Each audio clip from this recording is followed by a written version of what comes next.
ਤੁਹਾਡਾ ਬਹੁਤ ਬਹੁਤ ਸਵਾਗਤ ਹੈ ਜੀ। ਮਾਫ ਕਰਨਾ ਕੁਝ ਸਕਿੰਟ ਲਈ ਆਡੀਓ ਸ਼ਾਇਦ ਨਹੀਂ ਚੱਲੀ, ਸੋ ਮੈਂ ਤੁਹਾਨੂੰ ਫੇਰ ਇੱਕ ਵਾਰੀ ਤੁਹਾਡਾ PC24RET ਵਿੱਚ ਤੁਹਾਡਾ ਸਵਾਗਤ ਕਰਦਾ। ਅੱਜ ਸਾਡੇ ਨਾਲ ਜੁੜਨ ਜਾ ਰਿਹਾ ਇੱਕ ਬਹੁਤ ਹੀ ਐਕਸਪੀਰੀਅੰਸਡ ਇਮੀਗ੍ਰੇਸ਼ਨ ਐਡਵਾਈਜ਼ਰ। ਉਹਨਾਂ ਦਾ ਨਾਮ ਹੈ ਜੀ Rupali Gulati. So I hope if everything goes well you will be able to hear her out. ਬਹੁਤ ਲੰਬਾ ਚੌੜਾ ਤਜਰਬਾ ਉਹਨਾਂ ਦਾ ਜੀ। ਸੋ ਮੈਂ ਦਰਖਾਸਤ ਕਰੂੰਗਾ ਕਿ ਜੇ ਤੁਹਾਡੇ ਕੋਲ ਕੋਈ ਕੁਐਸਚਨ ਹੈਗਾ ਤੇ ਸਾਨੂੰ ਤੁਸੀਂ ਸਾਡੀਆਂ ਸਟੂਡੀਓ ਲਾਈਨਸ ਦੇ ਉੱਤੇ ਕਾਲ ਕਰ ਸਕਦੇ ਹੋ 6479561020 6478001518। ਸਾਡਾ ਪ੍ਰੋਗਰਾਮ ਇਸ ਵਕਤ YouTube, LinkedIn, Twitter, PC24RET TV ਦਾ ਫੇਸਬੁੱਕ ਗਰੁੱਪ ਉੱਥੇ ਨਸ਼ਰ ਕੀਤਾ ਜਾ ਰਿਹਾ। ਤੁਸੀਂ ਸਾਨੂੰ ਕਿਸੇ ਵੀ ਮਾਧਿਅਮ ਰਾਹੀਂ ਕੰਟੈਕਟ ਕਰ ਸਕਦੇ ਹੋ। ਜੇ ਤੁਹਾਡਾ ਕੋਈ ਸਵਾਲ ਦਾ ਜਵਾਬ ਦੇਣਾ ਹੋਇਆ ਅਸੀਂ ਜ਼ਰੂਰ ਉਸ ਜਵਾਬ ਨੂੰ ਤੁਹਾਡੇ ਸਾਹਮਣੇ ਪੇਸ਼ ਕਰਾਂਗੇ। ਬਾਕੀ ਇਹ ਜੀ ਜਿਹੜੀਆਂ ਮਕਾਨਾਂ ਦੀਆਂ ਸੇਲਾਂ ਨੇ ਉਹ ਘਟੀਆਂ ਨੇ, ਉਹਨਾਂ ਬਾਰੇ ਅਸੀਂ ਗੱਲਬਾਤ ਕਰਾਂਗੇ। ਕੀਮਤਾਂ ਬਾਰੇ ਮੇਰੇ ਨਾਲ ਕੱਲ੍ਹ ਕਈ ਲੋਕਾਂ ਦੀਆਂ ਗੱਲਾਂ ਹੋਈਆਂ ਕਿਸੇ ਲਾਈਵ ਵੀਡੀਓ ਦੇ ਵਿੱਚ, ਅਤੇ ਮੈਨੂੰ ਲੱਗਦਾ ਕਿ ਮੈਨੂੰ ਉਹ ਗੱਲਾਂ ਵੀ ਇੱਥੇ ਕਰ ਲੈਣੀਆਂ ਚਾਹੀਦੀਆਂ। ਅਤੇ ਜੇ ਉਹ ਸੱਜਣ ਇਸ ਬਰੋਡਕਾਸਟ ਨੂੰ ਦੇਖ ਰਹੇ ਆ ਅਤੇ ਮੇਰੀ ਦਰਖਾਸਤ ਹੈ ਕਿ ਸਾਡੇ ਨਾਲ ਇੰਟਰੈਕਟ ਕਰਨ, ਸਾਨੂੰ ਸਵਾਲ ਪੁੱਛਣ, ਆਪਣੇ ਵਿਚਾਰ ਸਾਡੇ ਨਾਲ ਸਾਂਝੇ ਕਰਨ। ਪ੍ਰੋਗਰਾਮ ਅੱਗੇ ਵਧਾਉਣ ਤੋਂ ਪਹਿਲਾਂ ਅਸੀਂ ਉਹਨਾਂ ਸਾਰੇ ਸੱਜਣਾਂ ਨੂੰ ਜਿਨ੍ਹਾਂ ਦੇ ਅੱਜ ਜਨਮ ਦਿਨ ਆ, ਜਿਨ੍ਹਾਂ ਦੀ ਅੱਜ ਐਨੀਵਰਸਰੀ ਹੈ, ਜਿਨ੍ਹਾਂ ਨੇ ਆਪਣੇ ਘਰਾਂ ਦੀ ਕਲੋਜ਼ਿੰਗ ਕਰਾ ਲਿੱਤੀ ਹੈ, ਸੁਪਨੇ ਪੂਰੇ ਕਰ ਲਿੱਤੇ ਹੈ, ਜਿਨ੍ਹਾਂ ਨੇ ਆਪਣੀ ਇਨਕਮ ਨੂੰ ਪ੍ਰੋਟੈਕਟ ਕਰ ਲਿਆ ਇੱਕ ਢੁਕਵੀਂ ਇੰਸ਼ੋਰੈਂਸ ਪਾਲਿਸੀ ਲੈ ਕੇ, ਤਾਂ ਕਿ ਉਹਨਾਂ ਦੀ ਅਣਸੁਖਾਵੀਂ ਮੌਤ ਨਾਲ ਜਾਂ ਕੋਈ ਡਿਸੇਬਿਲਿਟੀ ਨਾਲ ਉਹਨਾਂ ਦੇ ਪਰਿਵਾਰ ਨੂੰ ਅਸਰ ਨਾ ਪਵੇ, ਉਹਨਾਂ ਸਾਰਿਆਂ ਨੂੰ ਅਸੀਂ ਲੱਖ ਲੱਖ ਮੁਬਾਰਕਬਾਦ ਦੇਵਾਂਗੇ। ਤੁਸੀਂ ਇੱਦਾਂ ਹੀ ਰੋਸ਼ਨੀ ਚਾਰੇ ਪਾਸੇ ਫੈਲਾਉਂਦੇ ਰਹੋ ਜੀ, ਇਸ ਤੋਂ ਵੱਡੀ ਗੱਲ ਕੋਈ ਨਹੀਂ। ਗੁਰਬਾਣੀ ਕਹਿੰਦੀ ਹੈ ਕਿ ਜਿਹੜਾ ਪਹਿਲਾ ਉਹਦਾ ਮੂਲ ਮੰਤਰ ਆ, ਕਹਿੰਦੇ ਜੀ ਸੱਚ ਬੋਲੋ। ਸੱਚ ਬੋਲਣਾ ਕਹਿਣਾ ਜਿੰਨਾ ਆਸਾਨ ਹੈ ਓਨਾ ਹੀ ਸੱਚ ਬੋਲਣਾ ਮੁਸ਼ਕਿਲ ਹੈ। ਫਿਰ ਅਸੀਂ ਆਪਣੇ ਆਪ ਨੂੰ ਇਸ ਤਰ੍ਹਾਂ ਸਮਝਾ ਲੈਂਦੇ ਹਾਂ ਕਿ ਯਾਰ ਜਿਹੜਾ ਝੂਠ ਕਿਸੇ ਨੂੰ ਨੁਕਸਾਨ ਨਹੀਂ ਨਾ ਦਿੰਦਾ ਉਹ ਠੀਕ ਆ, ਡਾਇਲਿਊਟ ਕਰ ਲਿਆ ਉਹਨੂੰ ਆਪਾਂ, ਠੀਕ ਹੈ ਵੀ ਝੂਠ ਬੋਲਣ ਤੋਂ ਬਚ ਤਾਂ ਸਕਦੇ ਨਹੀਂ। ਅਸੀਂ ਕਹਿੰਦੇ ਹਾਂ ਯਾਰ ਜਿਹੜਾ ਝੂਠ ਕਿਸੇ ਨੂੰ ਖਰਾਬ ਨਾ ਕਰੇ ਉਹ ਦੈਟਸ ਓਕੇ। ਹੁਣ ਉਹ ਝੂਠ ਕਿਹੜੇ ਖਰਾਬ ਨਾ ਕਰਨ। ਦਫ਼ਤਰੋਂ ਲੇਟ ਹੋ ਗਏ, ਕਹਿ ਦਿੱਤਾ ਜੀ ਸੋਰੀ ਅੱਜ ਮੇਰੀ ਜਿਹੜੀ ਦਾਦੀ ਦੀ ਨਾ ਤਬੀਅਤ ਢਿੱਲੀ ਸੀ, ਮੈਂ ਤਾਂ ਕਰਕੇ ਮੈਂ ਲੇਟ ਹੋ ਗਿਆ। ਜਾਂ ਤੁਹਾਡੇ ਘਰ ਬੱਚਾ ਕੋਈ ਨਹੀਂ ਪਰ ਬੱਚੇ ਦਾ ਬਹਾਨਾ ਲਗਾ ਲਿਆ। ਕਦੇ ਨਾ ਕਦੇ ਫੜੇ ਜਾਂਦੇ ਆ। ਕਹਿੰਦੇ ਆ ਕਿ ਝੂਠ ਦੇ ਪੈਰ ਨਹੀਂ ਹੁੰਦੇ, ਇਹ ਟਿਕਦਾ ਨਹੀਂ, ਇਹ ਬੜੀ ਜਲਦੀ ਫੜਿਆ ਜਾਂਦਾ, ਠੀਕ ਹੈ, ਕਿਉਂਕਿ ਇਹ ਰੰਗ ਇੰਨੇ ਬਦਲਦਾ ਕਿ ਲੋਕਾਂ ਨੂੰ ਪਤਾ ਲੱਗ ਜਾਂਦਾ ਕਿ ਸਮਥਿੰਗ ਇਜ਼ ਰੋਂਗ ਸਮਵੇਅਰ। ਸੋ ਅੱਜ ਦੇ ਵਿਚਾਰ ਦੇ ਵਿੱਚ ਮੈਂ ਤੁਹਾਡੇ ਨਾਲ ਸਿਰਫ ਇੰਨਾ ਹੀ ਕਹਿਣਾ ਚਾਹੂੰਗਾ ਕਿ ਕੋਸ਼ਿਸ਼ ਕਰੋ ਕਿ ਝੂਠ ਨਾ ਬੋਲੋ, ਕਿਉਂਕਿ ਝੂਠ ਬੋਲਣ ਦੇ ਨਾਲ ਤੁਸੀਂ ਦੂਸਰੇ ਨੂੰ ਕਨਵਿੰਸ ਤਾਂ ਜ਼ਰੂਰ ਕਰ ਲਓਗੇ, ਪਰ ਕਿਤੇ ਨਾ ਕਿਤੇ ਤੁਹਾਡੀ ਅੰਤਰਾਤਮਾ ਜਿਹੜੀ ਕੌਨਸ਼ੀਅਸਨੈਸ ਆ ਉਹ ਤੁਹਾਨੂੰ ਚੁੰਡੀਆਂ ਜ਼ਰੂਰ ਮਾਰੇਗੀ। ਯਾਰ ਕਿਉਂ ਕਿਹਾ? ਜਦੋਂ ਤੁਸੀਂ ਅਗਲੇ ਦਿਨ ਸਵੇਰੇ ਸ਼ੀਸ਼ੇ ਦਾ ਵੱਲ ਰੁੱਖ ਕਰਨਾ ਤਾਂ ਸ਼ੀਸ਼ੇ ਨੇ ਕਹਿਣਾ ਤੂੰ ਠੀਕ ਨਹੀਂ ਕੀਤਾ। ਮੈਨੂੰ ਪਤਾ ਹੈ ਸ਼ੀਸ਼ੇ ਦੀ ਜ਼ੁਬਾਨ ਨਹੀਂ ਹੁੰਦੀ, ਪਰ ਇਹ ਗੱਲਾਂ ਜਿਹੜੀਆਂ ਨੇ ਤੁਹਾਨੂੰ ਸੁਣਦੀਆਂ ਜ਼ਰੂਰ ਆ। ਜਿਹੜੀ ਤੁਹਾਡੀ ਅੰਤਰਾਤਮਾ ਨਾ ਜੀ ਉਹ ਆਵਾਜ਼ਾਂ ਮਾਰਦੀ ਆ, ਉਹ ਕਹਿੰਦੀ ਆ ਭਾਈ ਨਾ ਕਰ ਊਣ ਤਾਈਆਂ, ਸਿੱਧੇ ਰਸਤੇ ਚੱਲ, ਸੱਚ ਬੋਲ, ਤਾਂ ਕਿ ਤੈਨੂੰ ਕੱਲ੍ਹ ਪਛਤਾਣਾ ਨਾ ਪਵੇ। ਇੱਜ਼ਤ ਕਮਾਉਣੀ ਬਹੁਤ ਹੀ ਮੁਸ਼ਕਿਲ ਹੈ, ਕ੍ਰੈਡੀਬਿਲਿਟੀ ਕ੍ਰੀਏਟ ਕਰਨੀ ਬੜੀ ਮੁਸ਼ਕਿਲ ਹੈ, ਝੱਟ ਰੁੜ ਜਾਂਦੀ। ਐਨੀਵੇਜ਼ ਜੀ, ਉਮੀਦ ਹੈ ਕਿ ਤੁਹਾਨੂੰ ਸਾਡੀ ਅੱਜ ਦੀ ਗੱਲ ਪਸੰਦ ਆਈ ਹੋਏਗੀ। ਸਾਨੂੰ ਤੁਹਾਡਾ ਵਿਚਾਰ ਰਹੇਗਾ ਕਿ ਤੁਸੀਂ ਸਾਡੇ ਬਾਰੇ ਕੀ ਸੋਚਦੇ ਹੋ। ਸਾਡੀ ਜਿਹੜੀ ਇਹ ਤੁਹਾਡੇ ਨਾਲ ਕਹਾਵਤ ਅਸੀਂ ਸ਼ੇਅਰ ਕੀਤੀ ਹੈ ਉਹਦੇ ਬਾਰੇ ਤੁਹਾਡਾ ਕੀ ਵਿਚਾਰ ਹੈ, ਕਿਰਪਾ ਕਰਕੇ ਜ਼ਰੂਰ ਦੱਸਿਓ। ਅਤੇ ਆਪਾਂ ਗੱਲ ਕੀਤੀ ਸੀਗੀ ਕਿ ਮਕਾਨਾਂ ਦੀ, ਆਪਾਂ ਇਹ ਵੀ ਗੱਲ ਕਰ ਰਹੇ ਸੀ ਇੱਕ ਦੋ ਦਿਨ ਪਹਿਲਾਂ ਕਿ ਜਿਹੜੀ ਅਫੋਰਡੇਬਿਲਿਟੀ ਆ ਉਹ ਬੜੀ ਹਰਟ ਹੋ ਰਹੀ ਹੈ। 80% ਵੇਰੀਏਬਲ ਰੇਟ ਮੌਰਗੇਜ ਵਾਲੇ ਜਿਹੜੇ ਬੰਦੇ ਆ ਅੱਜ ਦੀ ਡੇਟ ਦੇ ਵਿੱਚ ਉਹ ਇਸ ਕਗਾਰ 'ਤੇ ਚਲੇ ਗਏ ਹੈ ਕਿ ਉਹਨਾਂ ਨੂੰ ਇਹ ਨਹੀਂ ਪਤਾ ਕਿ 6 ਮਹੀਨੇ ਬਾਅਦ ਉਹ ਮੌਰਗੇਜ ਪੇਮੈਂਟ ਕਰ ਸਕਣਗੇ ਕਿ ਨਹੀਂ ਕਰ ਸਕਣਗੇ। ਇਪਸੋਸ ਨੇ ਆਈ ਥਿੰਕ CBC ਗਲੋਬਲ ਵਾਸਤੇ ਜਾਂ ਗਲੋਬਲ ਨਿਊਜ਼ ਵਾਸਤੇ ਇੱਕ ਸਰਵੇ ਕੀਤਾ ਸੀ, ਜਿੱਥੇ ਉਹਨਾਂ ਨੂੰ ਪਤਾ ਲੱਗਿਆ ਕਿ ਤਕਰੀਬਨ 25% ਲੋਕਾਂ ਦੇ ਕੋਲ ਪੈਸੇ ਨਹੀਂ ਹਨ। ਬੈਂਕ ਅਕਾਊਂਟ ਖਾਲੀ ਹੋਏ ਪਏ। ਅਸੀਂ ਗੱਲਾਂ ਕਰਦੇ ਹਾਂ ਇੰਸ਼ੋਰੈਂਸ ਪਾਲਿਸੀ ਲੈਣ ਦੀਆਂ। ਤੁਸੀਂ ਸੋਚੋਗੇ ਯਾਰ ਜੇ ਪੈਸੇ ਹੀ ਨਹੀਂ ਗਏ ਤਾਂ ਇੰਸ਼ੋਰੈਂਸ ਪਾਲਿਸੀ ਕਿੱਥੋਂ ਲੈਣੀ ਹੈ। ਮੈਨੂੰ ਤੁਸੀਂ ਇਹ ਦੱਸੋ ਕਿ ਜੇ ਤੁਹਾਡੇ ਕੋਲ ਪੈਸੇ ਨਹੀਂ ਗਏ ਤਾਂ ਤੁਸੀਂ ਕੀ ਬਾਹਰੋਂ ਰੋਟੀ ਖਾਣੀ ਛੱਡ ਦਿੱਤੀ, ਬਾਹਰੋਂ ਟਿਮ ਹਾਰਟਨ ਕੌਫੀਆਂ ਪੀਣੇ ਛੱਡ ਦਿੱਤੀਆਂ, ਸ਼ਾਪਿੰਗ ਕਰਦੇ ਹੋਏ ਫੋਰ ਸੇਲ ਜਿਹੜੀਆਂ ਸੇਲ 'ਤੇ ਚੀਜ਼ਾਂ ਲੱਗੀਆਂ ਜਿਹੜੀਆਂ ਤੁਹਾਨੂੰ ਚਾਹੀਦੀਆਂ ਵੀ ਨਹੀਂ ਗਈਆਂ ਉਹ ਖਰੀਦਣੀਆਂ ਛੱਡ ਦਿੱਤੀਆਂ? ਜੇ ਛੱਡੀਆਂ ਨੇ ਤਾਂ ਮੈਂ ਕਹੂੰਗਾ ਤੁਸੀਂ ਸੋਚ ਸਕਦੇ ਹੋ। ਪਰ ਜੇ ਉੱਧਰ ਖਰਚਾ ਹੋ ਰਿਹਾ ਤਾਂ ਇੱਕ ਇੰਸ਼ੋਰੈਂਸ ਇੱਕ ਬੜੀ ਢੁਕਵੀਂ ਪ੍ਰੋਡਕਟ ਹੈ, ਜ਼ਰੂਰ ਲੈਣੀ ਚਾਹੀਦੀ ਹੈ। ਸਾਨੂੰ ਫਖਰ ਹੈ ਕਿ ਸਾਡੇ ਨਾਲ 2 ਇੰਸ਼ੋਰੈਂਸ ਐਡਵਾਈਜ਼ਰ ਜੁੜਦੇ ਨੇ, ਕਮਲਜੀਤ ਬੋਲਾ ਤੇ ਦੂਸਰੇ ਹੈਗੇ ਜੀ ਸਰਬਜੀਤ ਲੁੱਦੜ। ਇਹ ਦੋਨੇ ਇੱਕੋ ਕੰਪਨੀ 'ਚ ਕੰਮ ਕਰਦੇ ਆ। ਤੁਸੀਂ ਇਹਨਾਂ 'ਚੋਂ ਕਿਸੇ ਨੂੰ ਵੀ ਕੰਟੈਕਟ ਕਰ ਸਕਦੇ ਹੋ ਤਾਂ ਕਿ ਤੁਹਾਨੂੰ ਸਹੀ ਜਾਣਕਾਰੀ ਮਿਲ ਸਕੇ। 80% ਜਿਹੜੀਆਂ ਮੌਰਗੇਜਿਸ ਨੇ ਉਹ ਜਿਹੜੀਆਂ ਵੇਰੀਏਬਲ ਰੇਟ ਮੌਰਗੇਜ ਨੇ ਉਹ ਇਹੋ ਜਿਹੇ ਪੁਆਇੰਟ 'ਤੇ ਪਹੁੰਚ ਗਈਆਂ ਕਿ ਕਿਸੇ ਵੇਲੇ ਵੀ ਲੁੜਕ ਸਕਦੀਆਂ। 80% ਜਿਹੜਾ ਨੰਬਰ ਆ ਕੋਈ ਥੋੜ੍ਹਾ ਬਹੁਤਾ ਵੀ ਨਹੀਂ ਗਾ। ਪਿਛਲੇ ਕੁਝ ਕੁ ਮਹੀਨੇ ਪਹਿਲਾਂ ਇਹ ਨੰਬਰ ਬਹੁਤ ਘੱਟ ਸੀਗਾ, ਪਰ ਹੁਣ ਇਹ ਨੰਬਰ ਜਿਹੜਾ ਇਸ ਵਕਤ ਇੰਨੀ ਉੱਚੀ ਚਲਾ ਗਿਆ ਕਿ ਤੁਹਾਨੂੰ ਕੀ ਦੱਸਿਆ ਜਾਏ। ਵੇਰੀਏਬਲ ਰੇਟ ਮੌਰਗੇਜ ਜਿਹੜੀਆਂ 2020 ਤੋਂ ਪਹਿਲਾਂ ਲਿੱਤੀਆਂ ਗਈਆਂ ਸੀਗੀਆਂ, ਉਹਨਾਂ ਜਿਹੜੇ ਟ੍ਰਿਗਰ ਹਿੱਟ ਕੀਤੇ ਆ ਉਹਨਾਂ ਵੇਰੀਏਬਲ ਮੌਰਗੇਜ ਦੇ ਉਹ 63% ਹੋਣਗੀਆਂ। 25% ਸੀਗੀਆਂ ਕੁਝ ਮਹੀਨੇ ਪਹਿਲਾਂ, 2-3 ਮਹੀਨੇ ਪਹਿਲਾਂ ਦੀ ਗੱਲ ਕਰਦੇ ਹਾਂ। 3 ਮਹੀਨੇ ਪਹਿਲਾਂ ਜਿਹੜੇ ਆ 25% ਟ੍ਰਿਗਰ ਰੇਟ 'ਤੇ ਪਹੁੰਚੇ ਸੀਗੀਆਂ। ਸਾਰੇ CEOs ਇਹ ਕਹਿ ਰਹੇ ਸੀ ਜੀ ਸਭ ਠੀਕ ਆ, ਹਾਲ ਠੀਕ ਆ, ਕੋਈ ਦਿੱਕਤ ਨਹੀਂ, ਕੋਈ ਪ੍ਰੋਬਲਮ ਨਹੀਂ, everything is doing very well, we are fine with it. ਪਰ ਅੱਜ ਦੀ ਡੇਟ ਦੇ ਵਿੱਚ ਉਹ ਥੋੜ੍ਹੇ ਜਿਹੀਆਂ ਮੁਸ਼ਕਿਲ ਹੁੰਦੀਆਂ ਜਾ ਰਹੀਆਂ। ਕੱਲ੍ਹ ਵੀ ਇੱਕ ਲਾਈਵ ਬ੍ਰੌਡਕਾਸਟ ਦੇ ਵਿੱਚ ਇਹੀ ਮੇਰੇ ਨਾਲ ਕਿਸੇ ਸੱਜਣ ਨੇ ਗੱਲ ਸ਼ੇਅਰ ਕੀਤੀ ਕਿ ਚੀਮਾ ਸਾਹਿਬ ਵੀ ਅਸੀਂ ਵੇਰੀਏਬਲ ਤੋਂ ਬੜੇ ਪਰੇਸ਼ਾਨ ਹਾਂ ਕਿ ਮੌਰਗੇਜ ਇੰਨੀ ਵੱਧ ਗਈ ਹੈ ਕਿ ਸਮਝ ਨਹੀਂ ਆਉਂਦਾ ਕਿੱਧਰੋਂ ਪੇ ਕਰੀਏ। ਇਹਦਾ ਜਵਾਬ ਇੰਨਾ ਸੌਖਾ ਨਹੀਂ ਦੇਣਾ। ਜੇ ਤੁਸੀਂ ਮੈਨੂੰ ਇਹ ਪੁੱਛੋ ਕਿ ਕੀ ਅਸੀਂ ਇਹਨੂੰ ਫਿਕਸਡ ਕਰ ਲਈਏ, ਆਈ ਡੋਂਟ ਨੋ। ਤੁਹਾਡੇ ਇਸ ਸਵਾਲ ਦਾ ਜਵਾਬ ਦੇਣ ਤੋਂ ਪਹਿਲਾਂ I will have to look into your penalties, your length for which you currently have the mortgage, and then make an appropriate suggestion ਕਿ ਭਾਈ ਤੁਸੀਂ ਇੱਦਾਂ ਕਰੋ ਜਾਂ ਇੱਦਾਂ ਨਾ ਕਰੋ। ਸਿੱਧਾ ਪੁੱਛ ਲੈਣਾ ਕਿ ਮੈਂ ਤੁਹਾਨੂੰ ਸਿੱਧਾ ਕਹਿ ਦਵਾਂ ਹਾਂਜੀ ਭਾਜੀ ਫਿਕਸ ਕਰਵਾ ਲਓ, ਇਸ ਕਰਕੇ ਨਹੀਂ ਕਿ ਮੈਂ ਤੁਹਾਡਾ ਬਿਜ਼ਨਸ ਸੋਲੀਸਿਟ ਕਰਦਾ, ਇਸ ਕਰਕੇ ਕਿ ਮੇਰੀ ਇਹ ਕੋਸ਼ਿਸ਼ ਹੈ ਕਿ ਤੁਸੀਂ ਜਿਹਦੇ ਨਾਲ ਵੀ ਕੰਮ ਕਰੋ ਸਹੀ ਕੰਮ ਕਰੋ, ਕੋਈ ਇਹੋ ਜਿਹਾ ਕੰਮ ਨਾ ਕਰ ਦਿਓ ਕਿ ਜਿਹਦੇ ਨਾਲ ਤੁਹਾਨੂੰ ਫਾਇਦਾ ਘੱਟ ਹੋਏ ਨੁਕਸਾਨ ਜ਼ਿਆਦਾ ਹੋਏ। ਹੋ ਸਕਦਾ ਅੱਜ ਦੀ ਡੇਟ ਦੇ ਵਿੱਚ ਵੇਰੀਏਬਲ ਰੇਟ ਰੱਖਣਾ ਤੁਹਾਡੇ ਲਈ ਲਾਭਵੰਦ ਹੋਏ। ਕੋਈ ਸਮਾਂ ਸੀ ਜਦੋਂ ਵੇਰੀਏਬਲ ਰੇਟ ਤੇ ਫਿਕਸ ਰੇਟ ਦੇ ਵਿੱਚ 2-3% ਦਾ ਗੈਪ ਚੱਲਦਾ ਰਿਹਾ। ਹੁਣ ਸਿਚੁਏਸ਼ਨ ਉਲਟ ਹੋ ਗਈ ਤੇ 2 ਸਾਲਾਂ ਨੂੰ ਇਹ ਵਾਪਸ ਰਿਵਰਸ ਵੀ ਹੋ ਸਕਦੀ। ਮੇਰੇ ਐਜੂਕੇਟਿਡ ਗੈਸ ਦੇ ਹਿਸਾਬ ਨਾਲ 2026 ਦੇ ਵਿੱਚ ਅਸੀਂ ਇਹ ਦੇਖਾਂਗੇ ਕਿ ਮਾਰਕੀਟ ਉੱਪਰ ਨੂੰ ਜਾਣੀ ਸ਼ੁਰੂ ਹੋ ਗਈ ਤੇ ਬੈਂਕਾਂ ਨੇ ਰੇਟ ਕੱਟ ਕਰਨੇ ਸ਼ੁਰੂ ਕਰ ਦਿੱਤੇ। ਹੋ ਸਕਦਾ 2025 ਦੇ ਮੱਧ ਦੇ ਵਿੱਚ ਉਦੋਂ ਰੇਟ ਤੁਹਾਡੇ ਵੇਰੀ ਕਰਨੇ ਸ਼ੁਰੂ ਕਰ ਦੇਣ, ਘੱਟ ਕਰਨੇ ਸ਼ੁਰੂ ਕਰ ਦੇਣ, ਕਿਉਂਕਿ ਬੈਂਕ ਦਾ ਦਾਅਵਾ ਹੈ ਕਿ ਅਸੀਂ 2024 ਤੱਕ ਇਨਫਲੇਸ਼ਨ ਨੂੰ ਤਕਰੀਬਨ ਕੋਈ 3.5% ਤੇ ਖਿੱਚ ਲਿਆਉਣਾ। 2025 ਇਹਦਾ ਮਤਲਬ ਹੈ ਕਿ ਜਲਦੀ ਖਿੱਚੀ ਜਾਊਗੀ। ਇੱਕ ਵਾਰੀ ਇਨਫਲੇਸ਼ਨ ਕੰਟਰੋਲ 'ਚ ਆ ਗਈ ਤੇ ਉਸ ਤੋਂ ਬਾਅਦ ਸਾਰੀਆਂ ਚੀਜ਼ਾਂ ਜਿਹੜੀਆਂ ਆਪੋ ਆਪ ਠੀਕ ਹੋ ਜਾਣੀਆਂ, ਤੁਹਾਡੀਆਂ ਪਰੇਸ਼ਾਨੀਆਂ ਇੱਦਾਂ ਗਾਇਬ ਹੋ ਜਾਣੀਆਂ ਜਿੱਦਾਂ ਕਦੇ ਹੈ ਹੀ ਨਹੀਂ ਸੀ। ਸੋ ਇਹ ਜਿਹੜਾ ਸਮਾਂ ਹੈ ਸਬਰ ਦਾ ਸਮਾਂ, ਆਪਣੇ ਆਪ ਨੂੰ ਸਾਂਭ ਕੇ ਰੱਖਣ ਦਾ ਸਮਾਂ, ਦਿਮਾਗ ਨੂੰ ਕੰਟਰੋਲ ਕਰਨ ਦਾ ਸਮਾਂ। ਤੁਸੀਂ ਪ੍ਰਾਈਵੇਟ ਮੌਰਗੇਜ ਚੱਕੋਗੇ ਤੇ ਚੱਕਰ 'ਚ ਪੈ ਜਾਓ, ਕਿਉਂਕਿ ਪ੍ਰਾਈਵੇਟ ਮੌਰਗੇਜਿਸ ਵੱਲ ਰੁਝਾਨ ਆ, ਸੌਖੀ ਮਿਲ ਜਾਂਦੀ ਹੈ, ਪਰ ਇਹਦੇ ਨਾਲ ਹੀ ਇਹਨੂੰ ਪੇ ਕਰਨਾ ਵਾਪਸ ਓਨਾ ਹੀ ਔਖਾ ਹੋ ਜਾਂਦਾ। ਜ਼ਿਆਦਾਤਰ ਪ੍ਰਾਈਵੇਟ ਮੌਰਗੇਜਿਸ ਸਿਰਫ ਵਿਆਜ ਲੈਂਦੀਆਂ ਨੇ ਮਹੀਨੇ ਦੇ ਮਹੀਨੇ।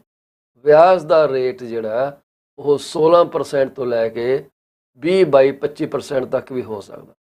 ਫਿਰ ਉਸ ਤੋਂ ਉੱਪਰ ਲੈਂਡਿੰਗ ਫੀ, ਬ੍ਰੋਕਰੇਜ ਫੀ ਪਵਾ ਕੇ ਤੁਹਾਨੂੰ ਜੇ 30-32% ਕਾਸਟ ਪੈਂਦੀ ਹੈ ਲੋਨ ਦੇ ਉੱਤੇ, ਤੇ ਭਾਈ ਇਹਦੇ ਨਾਲੋਂ ਚੰਗਾ कि मकान वेच के तुसी किराए ते चले जाओ, क्योंकि जिन्ना इस प्राइवेट मॉर्गेज दे विच फसोगे उन्ना ही डूंघे ਇਹਦੇ ਵਿੱਚ ਡਿੱਗੇ ਜਾਓਗੇ। ਬਾਕੀ ਫੈਸਲਾ ਮੈਂ ਨਹੀਂ ਕਰਨਾ, ਤੁਸੀਂ ਕਰਨਾ। ਪ੍ਰਾਈਵੇਟ ਮੌਰਗੇਜ ਐਕਸਪੈਂਸਿਵ ਹੈ, ਈਜ਼ੀਲੀ ਅਵੇਲੇਬਲ ਹੈ, ਬਟ ਐਟ ਦਾ ਤੁਹਾਡੀ ਕੋਈ ਇਨਕਮ ਨਹੀਂ ਦੇਖਦੇ। ਉਹ ਕਹਿੰਦੇ ਚੱਕੋ ਪੈਸਾ, ਐਕੁਇਟੀ ਹੋਣੀ ਚਾਹੀਦੀ ਮਕਾਨ ਦੇ ਵਿੱਚ। ਠੀਕ ਹੈ, ਮਕਾਨ ਤੇ ਹੈਗਾ ਹੀ। ਇਸ ਕਰਕੇ ਇਹੋ ਜਿਹਾ ਕੰਮ ਨਾ ਹੋਏ, ਤੁਸੀਂ ਇਹੋ ਜਿਹੀ ਸਿਚੁਏਸ਼ਨ 'ਚ ਆ ਜਾਓ ਕਿ ਮੁੜ ਕੇ ਦੁਖੀ ਹੋਵੋ। ਘਰ ਗਵਾਉਣ ਦਾ ਬਣਾਉਣਾ ਬੜਾ ਮੁਸ਼ਕਿਲ ਹੈ, ਗਵਾਉਣਾ ਬੜਾ ਆਸਾਨ ਹੈ। ਜੇ ਤੁਸੀਂ ਹੋਲਡ ਕਰ ਲਵੋ ਤਾਂ ਮੈਂ ਯਕੀਨ ਦਵਾਨਾ ਕਿ ਮਾਰਕੀਟ ਫਿਰ ਵਾਪਸ ਤੁਹਾਡੇ ਫੇਵਰ 'ਚ ਹੋ ਜਾਣੀ ਹੈ। ਅਤੇ ਮੈਂ ਕਹਿੰਦਾ ਦੋਨਾਂ ਦੇ ਫੇਵਰ 'ਚ ਹੋਏ, ਬਾਇਰ ਦੇ ਫੇਵਰ 'ਚ ਵੀ ਹੋਏ, ਸੈਲਰ ਦੇ ਫੇਵਰ 'ਚ ਹੋਏ। ਇੱਕ ਬੈਲੈਂਸਡ ਮਾਰਕੀਟ ਚੱਲੇ ਜਿਹਦੇ 'ਚ ਕਿ ਹਰ ਇੱਕ ਬੰਦਾ ਖੁਸ਼ ਹੋਏ, ਲੈਣ ਵਾਲਾ ਵੀ ਅਤੇ ਵੇਚਣ ਵਾਲਾ ਵੀ। ਜਿਹੜੇ ਬੰਦੇ ਤੁਹਾਨੂੰ ਕਹਿੰਦੇ ਆ ਕਿ ਜੀ 50,000 ਉੱਪਰ ਦੇ ਦਿਓ ਆਫਰ, 70,000 ਦੇ ਦਿਓ, ਤੁਸੀਂ ਉਹਨਾਂ ਨੂੰ ਸਵਾਲ ਕਰੋ ਭਈ ਜੇ ਤੂੰ ਬਾਇਰ ਹੋਵੇਂ, will you pay that kind of amount? ਕਹਿਣਾ ਦੂਜੇ ਨੂੰ ਬੜਾ ਸੌਖਾ ਹੈ, ਸਲਾਹ ਦੇਣੀ ਬੜੀ ਸੌਖੀ ਆ, ਪਰ ਉਸ ਸਲਾਹ 'ਤੇ ਅਮਲ ਕਰਨਾ ਬਹੁਤ ਹੀ ਜ਼ਿਆਦਾ ਮੁਸ਼ਕਿਲ ਆ। ਇਸ ਕਰਕੇ ਮੇਰੀ ਤੁਹਾਨੂੰ ਸਲਾਹ ਹੈ, ਹੋਲਡ ਕਰਕੇ ਰੱਖਿਓ। ਜੇ ਨਹੀਂ ਕਰ ਸਕਦੇ ਫਿਰ ਹੀ ਅਖੀਰਲਾ ਕਦਮ ਚੱਕਿਓ, ਨਹੀਂ ਤਾਂ ਰਹਿਣ ਦਿਓ। ਹੋਮ ਦੀਆਂ ਜਿਹੜੀਆਂ ਸੇਲਾਂ ਨੇ ਉਹ ਘਟੀਆਂ, ਉਹ ਘਟ ਕੇ ਜਿਹੜੀਆਂ ਨੇ ਕੋਈ 45% ਵੈਂਕੂਵਰ ਦੇ ਵਿੱਚ ਜਿਹੜੀ ਹੈ ਉਹ 55% ਦੇ ਨੇੜੇ ਘਟ ਗਈ ਹੈ। ਐਡਾ ਜ਼ਿਆਦਾ ਜਿਹੜਾ ਗਿਰਾਵਟ ਆਈ ਹੈ ਉਹ ਥੋੜ੍ਹੀ ਮੋਟੀ ਗਿਰਾਵਟ ਨਹੀਂ ਗਈ, ਪਿਛਲੇ ਸਾਲ ਦੇ ਨਾਲੋਂ ਇੰਨੀਆਂ ਘਟੀਆਂ। ਪਰ ਨਵੀਆਂ ਜਿਹੜੀਆਂ ਨਵੀਆਂ ਲਿਸਟਿੰਗਾਂ ਆਈਆਂ, ਨਵੀਆਂ ਲਿਸਟਿੰਗਾਂ ਜਿਹੜੀਆਂ ਮਾਰਕੀਟ ਦੇ ਵਿੱਚ ਆਈਆਂ ਉਹ ਪਿਛਲੇ ਸਾਲ ਦੇ ਨੇੜੇ ਤੇੜੇ ਹੀ। ਸਿਰਫ ਇਹ ਹੈ ਕਿ ਜਿਹੜੀਆਂ ਐਕਟਿਵ ਲਿਸਟਿੰਗ ਨੇ ਉਹ ਬਹੁਤ ਜ਼ਿਆਦਾ ਵਧੀਆਂ ਹੋਈਆਂ, 123 ਕਿ 124% ਵਧੀਆਂ ਹੋਈਆਂ। ਇਸ ਵਕਤ ਕੋਈ ਤਕਰੀਬਨ ਗ੍ਰੇਟਰ ਟੋਰਾਂਟੋ ਏਰੀਆ ਦੇ ਵਿਚਕਾਰ ਕੋਈ 9300 ਮਕਾਨ ਅਵੇਲੇਬਲ ਆ, ਜਿਹੜੇ ਤੁਹਾਨੂੰ ਵਾਜਾਂ ਮਾਰ ਮਾਰ ਕੇ ਕਹਿ ਰਹੇ ਆ ਕਿ ਭਾਈ ਸਾਨੂੰ ਅਪਣਾ ਲਓ, ਹਮੇ ਅਪਣਾ ਲਓ, ਹਮ ਆਪਕੇ ਹੈ ਕੌਣ। ਠੀਕ ਹੈ, ਆਟੋਆ ਦੇ ਵਿੱਚ ਜਿਹੜੀਆਂ ਨਵੀਆਂ ਲਿਸਟਿੰਗਾਂ ਨੇ ਪਿਛਲੇ ਸਾਲ ਦੇ ਨਾਲੋਂ 16% ਵਧੀਆਂ ਨੇ, ਅਤੇ ਪਿਛਲੇ ਮਹੀਨੇ ਨਾਲੋਂ 89% ਇਨਕਰੀਜ਼ ਹੋਏ। 89% ਇਟਸ ਏ ਬਿਗ ਨੰਬਰ। ਠੀਕ ਹੈ, ਇਹਦਾ ਮਤਲਬ ਹੈ ਕਿ ਮਕਾਨ ਖੜੇ ਹੈ, ਪਏ ਹੈ, ਲੋਕੀ ਡਰੇ ਹੋਏ ਹੈ। ਮਕਾਨ ਖਰੀਦਣਾ ਸਾਰੇ ਬੰਦੇ ਚਾਹੁੰਦੇ ਆ, ਪਰ ਮਜਬੂਰੀ ਇਹ ਹੈ ਕਿ ਭਾਈ ਉਹ ਕਹਿੰਦੇ ਨਾ ਮਰੀ ਤਾਂ ਜੇ ਸਾਹ ਨਾ ਆਇਆ। ਸਾਹ ਆਉਣ ਦੀ ਦਿੱਕਤ ਅੱਜ ਕੱਲ੍ਹ ਹੋਈ ਹੈ, ਅਤੇ ਜਦੋਂ ਸਾਹ ਲੋਕਾਂ ਨੂੰ ਆਉਣ ਲੱਗ ਗਏ ਫਿਰ ਦੇਖਿਓ ਇਹ ਇੱਦਾਂ ਉੱਠ ਜਾਣੀ ਹੈ ਜਿਵੇਂ ਕਿ ਮਤਲਬ ਕੋਈ ਤੁਹਾਡਾ ਬੋਇੰਗ ਉੱਡਦਾ ਹੈ, ਜੋ ਜਹਾਜ਼ ਉੱਡਦਾ ਇਹ ਆਪਣਾ ਏਅਰਪੋਰਟ ਤੋਂ, ਅਤੇ ਕਿੱਦਾਂ ਸ਼ੂਟ ਵੱਢਦਾ ਜਾਂਦਾ ਉੱਪਰ ਨੂੰ, ਉੱਦਾਂ ਹੀ ਇਹ ਤੁਹਾਡੇ ਨਾਲ ਇੱਦਾਂ ਤੁਹਾਨੂੰ ਐਕਸਪੀਰੀਅੰਸ ਹੋਣਾ ਕਿ ਭਾਈ ਸਮਾਂ ਆ ਰਿਹਾ। ਸਭ ਤੋਂ ਵੱਡੀ ਰੁਕਾਵਟ ਅੱਜ ਦੀ ਤਰੀਕ ਦੇ ਵਿੱਚ ਮੌਰਗੇਜ ਲੈਣ ਵਾਸਤੇ ਇੱਕੋ ਹੀ ਹੈ, ਮੌਰਗੇਜ ਰੇਟ। ਮੌਰਗੇਜ ਰੇਟ ਨੇ ਲੋਕਾਂ ਨੂੰ ਪਾਏ ਲਾਇਆ, ਖਾਸ ਕਰਕੇ ਸਟ੍ਰੈਸ ਟੈਸਟ। ਜਿਹੜਾ ਸਟ੍ਰੈਸ ਟੈਸਟ ਆ ਇਹ 5.25% ਲੱਗੂਗਾ, ਜਾਂ ਜਿਹੜਾ ਤੁਹਾਨੂੰ ਰੇਟ ਦਿੱਤਾ ਜਾ ਰਿਹਾ ਉਹਦੇ ਉੱਤੇ 200 ਬੇਸਿਸ ਪੁਆਇੰਟ ਮਤਲਬ ਕਿ 2% ਵੱਧ ਲੱਗੂ। ਫਿਕਸਡ ਰੇਟ ਜਿਹੜੇ ਹੈ ਉਹ ਘਟੇ ਹੈ, ਜਿਹੜੇ ਫਿਕਸਡ ਰੇਟ ਹੈਗੇ ਆ ਉਹ ਘਟੇ ਆ। ਉਹਨਾਂ ਦੇ ਘਟਣ ਦੀ ਵਜ੍ਹਾ ਕੀ ਹੈਗੀ ਹੈ ਕਿ ਜਿਹੜੇ ਗਵਰਨਮੈਂਟ ਦੇ 5 ਸਾਲ ਦੇ ਬੌਂਡਸ ਹੈਗੇ ਆ ਉਹਨਾਂ ਦੇ ਵਿੱਚ ਗਿਰਾਵਟ ਆਈ ਹੈ, ਉਹਨਾਂ ਦੇ ਨਾਲ ਇਹਨਾਂ ਦੇ ਰੇਟ ਵੀ ਜਿਹੜੇ ਹੈ ਉਹ ਡਰੋਪ ਹੋਏ ਆ। ਇਸ ਵਕਤ ਸਾਡੇ ਕੋਲ ਜਿਹੜੇ ਅਸੀਂ ਦੇਖ ਰਹੇ ਹਾਂ ਕਿ 489 479 ਤੱਕ ਰੇਟ ਅਵੇਲੇਬਲ ਆ। ਜੇ ਤੁਹਾਡੀ ਹਾਈ ਰੇਸ਼ੋ ਮੌਰਗੇਜ ਆ ਤਾਂ ਤੁਹਾਨੂੰ 4.59% ਤੱਕ ਰੇਟ ਮਿਲ ਸਕਦਾ, ਜਦ ਕਿ ਵੇਰੀਏਬਲ ਦਾ ਰੇਟ ਇਸ ਵਕਤ ਪ੍ਰਾਈਮ ਮਾਈਨਸ 90 ਬੇਸਿਸ ਪੁਆਇੰਟ ਆ। ਪ੍ਰਾਈਮ ਇਸ ਵਕਤ ਹੈਗਾ ਜੀ 670, ਸੋ 6.70 ਚੋਂ ਅਸੀਂ ਕੱਢੀਏ 0.9, ਪ੍ਰਾਈਮ 580 ਹੈ। ਤੇ ਵੇਰੀਏਬਲ ਤੁਹਾਡਾ ਹੈਗਾ 4.59। ਸੋ ਤੁਸੀਂ ਦੇਖਣਾ ਹੈ ਕਿ ਹੁਣ ਕਿਹੜੇ ਪਾਸੇ ਤੁਸੀਂ ਛਾਲ ਮਾਰਨੀ ਹੈ। ਅੱਜ ਦੀ ਡੇਟ ਦੇ ਵਿੱਚ ਸ਼ਾਇਦ ਤੁਹਾਡੇ ਵਾਸਤੇ ਜਿਹੜਾ ਵੇਰੀਏਬਲ ਰੇਟ ਆ ਉਹ ਜ਼ਿਆਦਾ ਲਾਭਵੰਦ ਹੋਏਗਾ ਫਿਕਸ ਦੇ ਨਾਲੋਂ। ਸੌਰੀ ਫਿਕਸ ਰੇਟ ਜਿਹੜਾ ਵੇਰੀਏਬਲ ਦੇ ਨਾਲੋਂ ਜ਼ਿਆਦਾ ਲਾਭਵੰਦ ਹੋਏਗਾ ਤੁਹਾਡੇ ਵਾਸਤੇ, ਪਰ ਲੌਂਗ ਟਰਮ ਲਈ ਸ਼ਾਇਦ ਨਾ ਹੋਵੇ। ਸੋ ਜੇ ਤੁਸੀਂ ਮੌਰਗੇਜ ਲੈ ਰਹੇ ਹੋ ਤਾਂ ਮੇਰੇ ਹਿਸਾਬ ਨਾਲ ਫਿਰ ਵੀ ਇਹਨੂੰ ਚੰਗੀ ਤਰ੍ਹਾਂ ਕੈਲਕੂਲੇਸ਼ਨ ਕਰ ਲਿਓ ਬੈਠ ਕੇ, ਹਿਸਾਬ ਕਿਤਾਬ, ਇਕੋਨਮੀ, ਆਊਟਲੁੱਕਸ ਕੀ ਹੈਗੀਆਂ ਉਹਨਾਂ 'ਤੇ ਨਜ਼ਰ ਜ਼ਰੂਰ ਮਾਰ ਲਿਓ। ਮੈਂ ਇੱਕ ਆਪਣਾ ਵਿਊ ਪੁਆਇੰਟ ਦੇ ਰਿਹਾ, ਇਹ ਜ਼ਰੂਰੀ ਨਹੀਂ ਕਿ ਹਰ ਇੱਕ ਸਿਚੁਏਸ਼ਨ 'ਤੇ ਇਹ ਵਿਊ ਪੁਆਇੰਟ ਜਿਹੜਾ ਲਾਗੂ ਹੋਵੇ। ਸੋ ਜੇ ਤੁਸੀਂ ਫਿਕਸ ਲੈ ਰਹੇ ਹੋ ਜਾਂ ਨਵੀਂ ਮੌਰਗੇਜ ਲੈ ਰਹੇ ਹੋ, ਕੋਸ਼ਿਸ਼ ਕਰੋ ਕਿ 2 ਜਾਂ 3 ਸਾਲ ਦੀ ਟਰਮ ਖਿੱਚ ਧਰੂ ਕੇ ਲੈ ਲਵੋ, ਕਿਉਂਕਿ ਜੇ 2 ਸਾਲ ਬਾਅਦ ਰੇਟ 2.5% 'ਤੇ ਆ ਗਿਆ ਤੇ ਤੁਸੀਂ 4.5 'ਤੇ ਲੌਕ ਹੋਏ ਹੋ, ਤਕਲੀਫ ਬੜੀ ਹੋਣੀ ਹੈ। ਸੋ ਇਸ ਲਈ ਫਿਊਚਰ ਨੂੰ ਮੱਦੇ ਨਜ਼ਰ ਰੱਖ ਕੇ ਅੱਜ ਤੁਸੀਂ ਧਿਆਨ ਰੱਖੋ। ਮਕਾਨ ਦੀ ਖਰੀਦੋ ਫਰੋਖਤ ਜਿਹੜੀ ਹੈ ਉਹ ਤੁਹਾਡੀ ਲੋੜ ਅਨੁਸਾਰ ਹੋਣੀ ਚਾਹੀਦੀ ਹੈ, ਨਾ ਕਿ ਤੁਸੀਂ ਕਮਿਊਨਿਟੀ 'ਚ ਕਿਹੜਾ ਰੁਤਬਾ ਦਿਖਾਉਣਾ ਚਾਹੁੰਦੇ ਹੋ ਉਹਦੇ ਹਿਸਾਬ ਨਾਲ ਹੋਣੀ ਚਾਹੀਦੀ।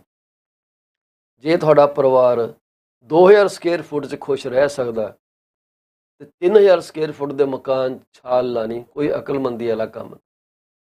ਖਰਚਾ ਵਧੂਗਾ, ਕੀਮਤਾਂ ਵਧਣਗੀਆਂ ਮੌਰਗੇਜ ਦੀਆਂ।